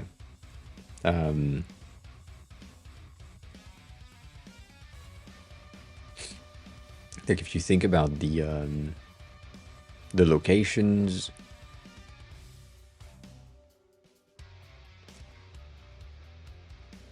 go back there.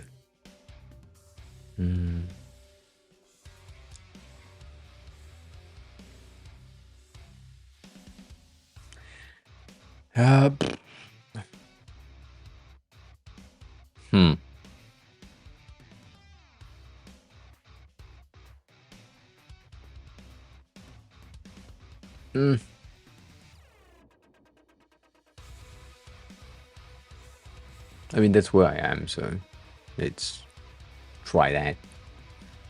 Yeah, that's the Japanese websites, stunning UI for everything. Always. Do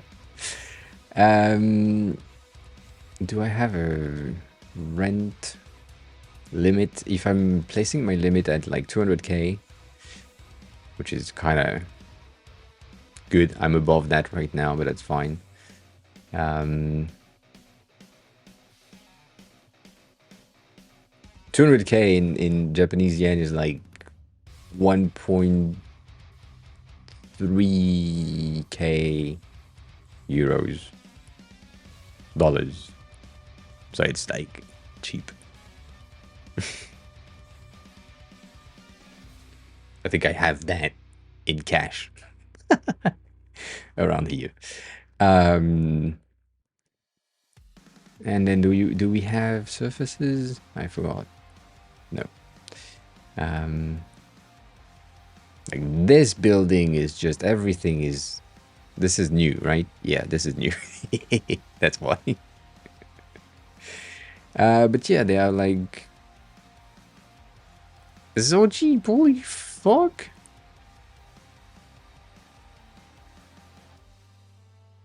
That's 110k. That's nothing.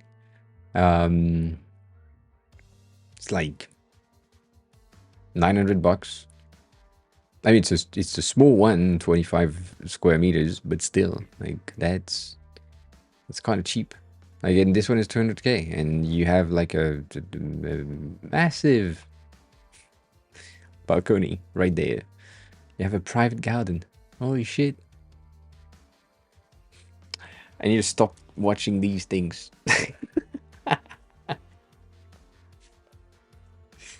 So yeah, no. And anyways, these things are pretty fine. You can get like a house pretty simply, and if I wanted to not be or looking at Japan, Tokyo, um, yeah, that's pretty good. That is pretty good. But yeah, like my rent right now is just. I wish I could be back to JS, but we finished the fucking thing. I cost. We did 100%. And then in order to do the rest, I need to pay, which could help, but in order to pay, I need to give them that.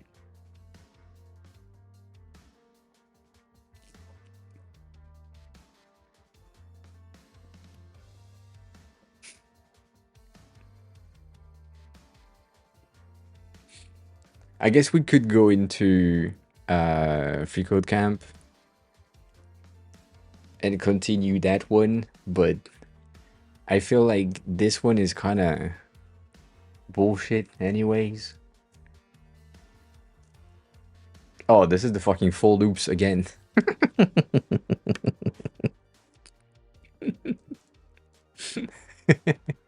I hate this. So fix the code so that I declare in the if statement is a separate variable than I declared in the first line. What?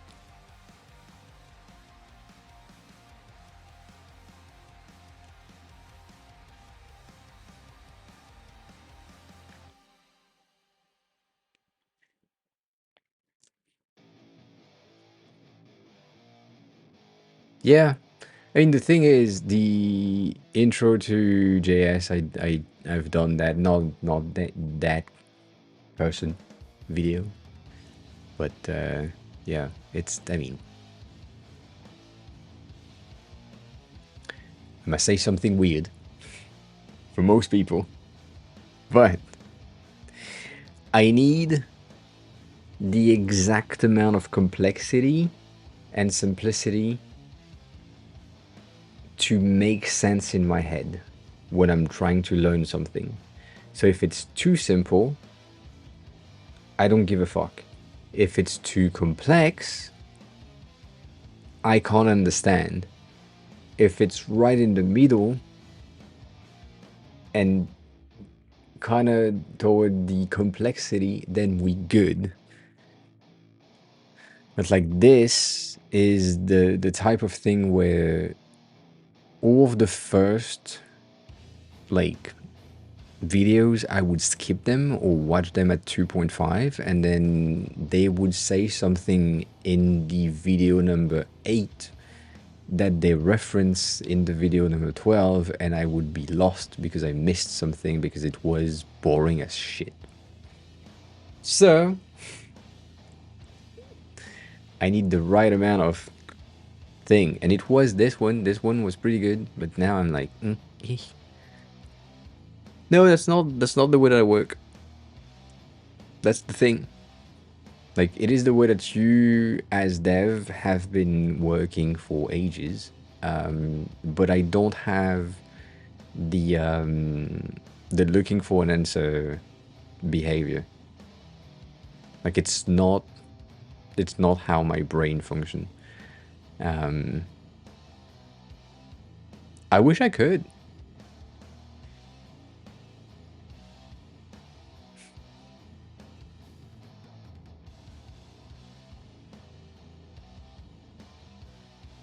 It's not a bad excuse. It's how I work. Like, you know, it's the same thing as the example of trying to judge a fish, an elephant, and a chimpanzee to climb the tree. There is one that cannot do that.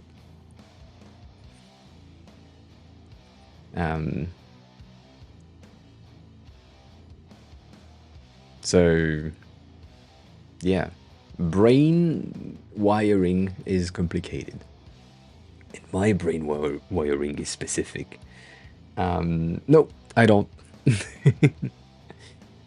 I need to understand the concepts and the syntax and the reasoning behind everything before I can move on to something different. It's the same thing for design. Like I've had to. I mean, I've never Googled anything design related. It never happened. So that's the thing. And then this is a 7 days free trial. What the fuck? Um, I don't think so. That's the thing.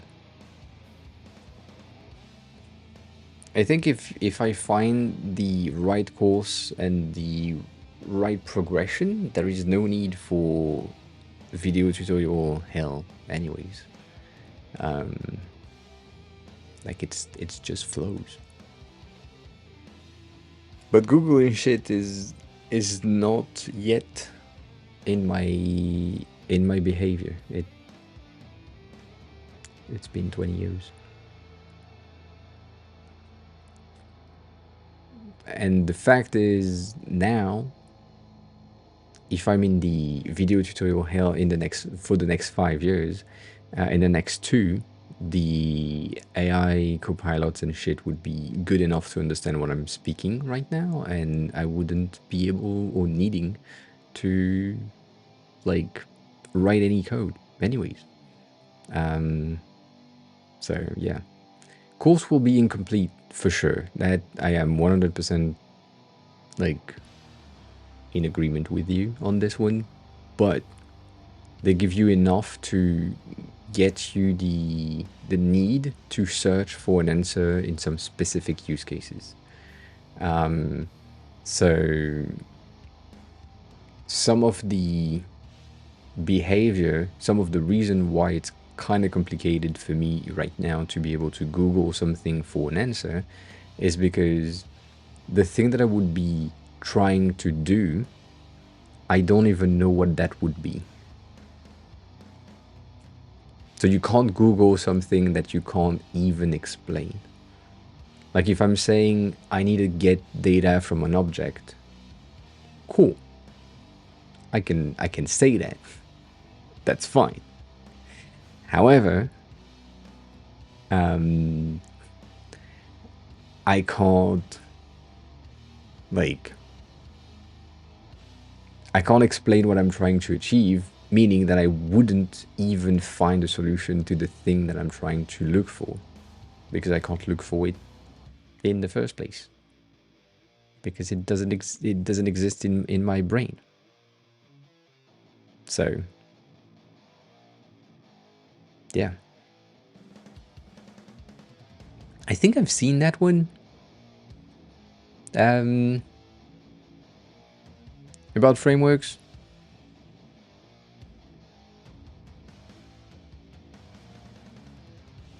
Kinda. I'm gonna look at that later because I can't do that on stream as always. And then the JavaScript study, I don't know what that is, but maybe.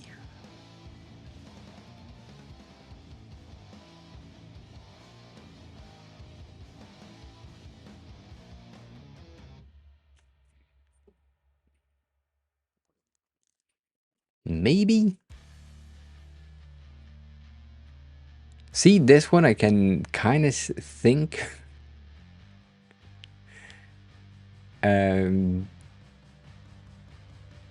already about how to do that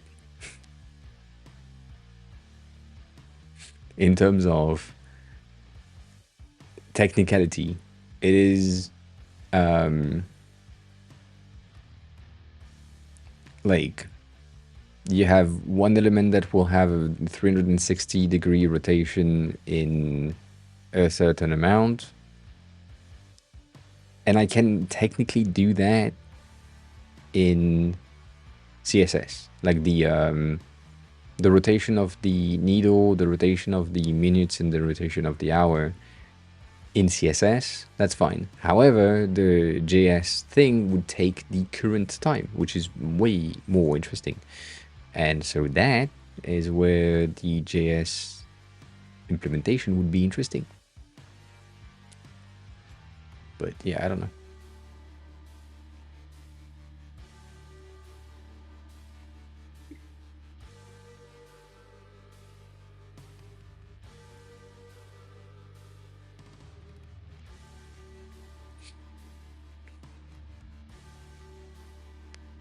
I mean, they should, all courses, as you said earlier, most courses will be incomplete, and I think these ones that have like projects or challenges are pretty interesting.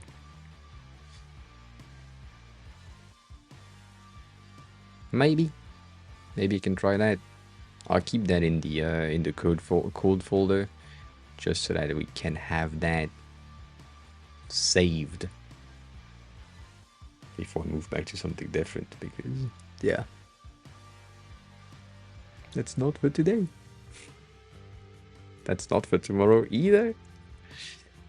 But yeah, and going back to what you said earlier, my how did you say that? Assuming you actually want to get anywhere with code. I don't give a shit. I just want to understand how it works and how to build things quickly. But I don't want to become front-end dev or back-end dev or dev in general. I just want to understand to make sure that the type of design that I built are implementable, and then if I do something that is more complex, I can stop myself before I do something that is too complex, or I can do it myself. That's the only thing. But I have no will to be a front-end designer or a developer or something like this. Not a single ounce of myself want to do that. So yeah. Yeah, a lot of people are Googling a lot. The main issue that I have today is that if you Google something, you find 5, 6, 10 answers to the same problem, because you have so many fucking frameworks that are based on the same language that will send you to different results, and it's more complicated today than 8 years ago. So Googling now is more confusing than anything else, at least for me, when I'm trying to find a solution to something by Googling and code-related questions. I cannot find the fucking answer. So that's my experience.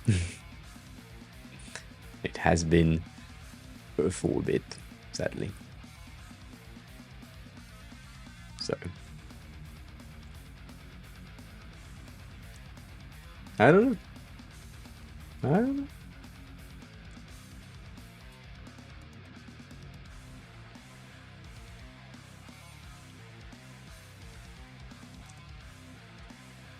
Anyways. I'll send you to someone who knows how to code. Because yeah, but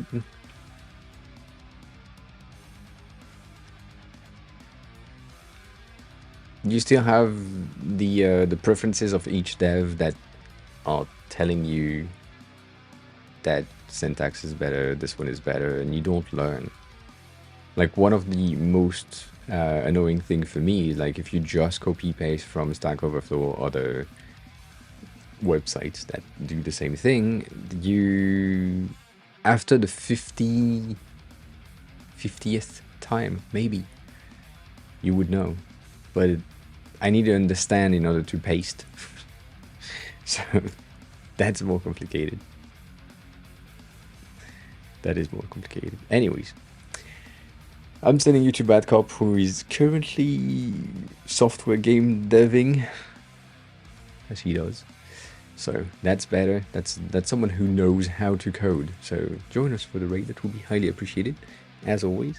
If you want to watch the VOD for some reason, that happens on YouTube. We have a new video that's coming up tonight, which is a weird thing. I don't really like what I built as a video, but that's fine. It exists. We'll see if I do another one. If you want to know when I'm live and where I'm live, this is on Discord, and so you can have the schedule, which means I will be back here tomorrow at 6:30 p.m. Japan time. And yeah, if you want to stalk me on other social medias, that is here. As always, I said fuck a lot and technically a lot. And yeah, if you want to give me money, you can sub. That's not necessary, but you can give me money through that. Highly appreciated. Anyways, take care of yourself. As always, I hope to see you tomorrow. And if I don't, have a great weekend. And yeah, eat something, drink something, be kind to each other. I'll see you soon. Bye.